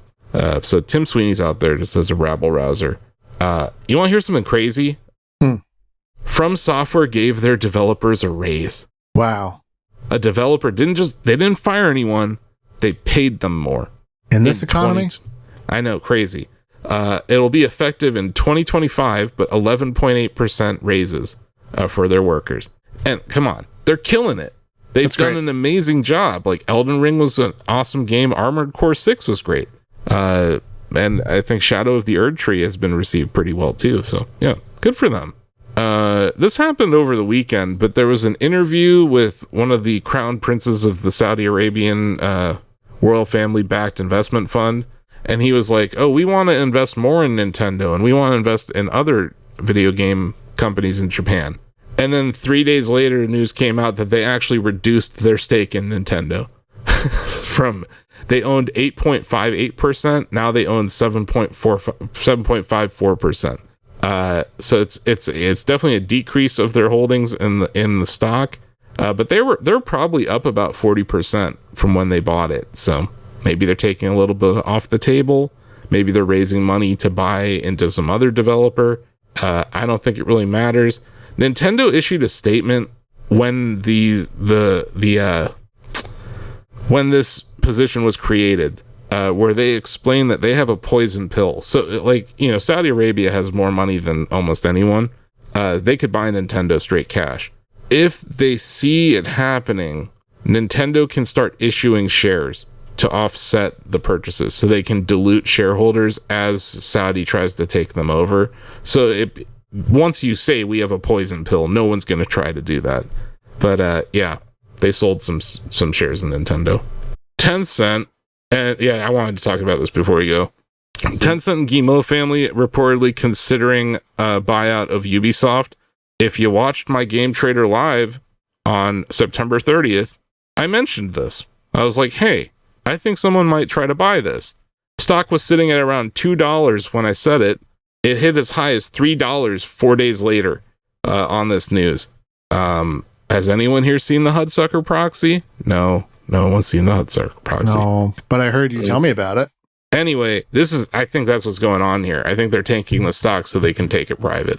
Anyway, I was right. You should go watch my show. Other than this one, there's another show, Game Trader Live. Last trading day of the month is when I do it. I only do it once a month because it requires a decent amount of research. And I think I don't really have time to do a weekly stream for that. But yeah, if you want to look at stock charts with me, that's the show to do it on. And I do talk about fundamentals and just what I'm doing in my own portfolio. But that's it. That's all the articles. Oh my God. Wow. We have some community notes. We've got a few questions and comments from the Shack News community, which you can join by heading over to shacknews.com/chatty or by emailing us at donovan.erskine@shacknews.com. This segment is a spelling test as much as it is anything else. Because if you can spell donovan.erskine, you can comment. Or you can just comment on our YouTube or the article. They'll go live on Friday or on evening reading every Thursday night. Hasmamu said, John needs Starlink Wi-Fi to win the game. Talking about his lag issues last week. Well, hopefully you enjoyed this week's game, Hasmamu. And that's going to do it for today's show. So subscribe on your podcast app of choice and tune in every Friday for more Shack Together. If you made it to this part of the podcast, which was extremely long, you probably like us. So go to your local podcast facility and vote for Shack Together. Or just go on Instagram and interact with that same vertical video. That's still doing numbers for us, Joe. Wow. Yeah, it's over 100,000. I think it's like 150,000 views or something. It's pretty crazy. Dang. Yeah, we're world famous now on Instagram for shitting on Xbox, which, that's kind of my brand. Feels right. Yep. That's it. Thanks for joining us, Donovan. It's always nice to have you here in the Shack News Extended Podcast universe, or the CPOO, as the kids are calling. They're still calling it that, right, Joe? The ticker? Yeah, hang on, Donovan. I just got to check the ticker real quick. Mm-hmm. Okay. Yep. Still calling. Have I ever beat Donovan? I think I beat you once in a game. You did. Whatever the week was that we had a question about Dead Rising, you beat me. Because Sam messaged me after I lost saying that I could have won. So I think TJ has just routinely beat the crap out of me. He's quite good, yeah. Yeah, but no, I played well. I lose that kind of match against Donovan. I'm okay with that. And honestly, I thought that the Jeopardy format worked pretty well. Good. So I'll do it. Then we'll do it next time. Awesome. So I'll do it. Thanks for listening. Go out there and hopefully you're registered to vote. Yeah, we can vote here in Ohio now, so probably get that done here in the next few days. So that's it. Nice. Let's wave at the Thanks, camera and say Donovan. bye. Bye. Bye.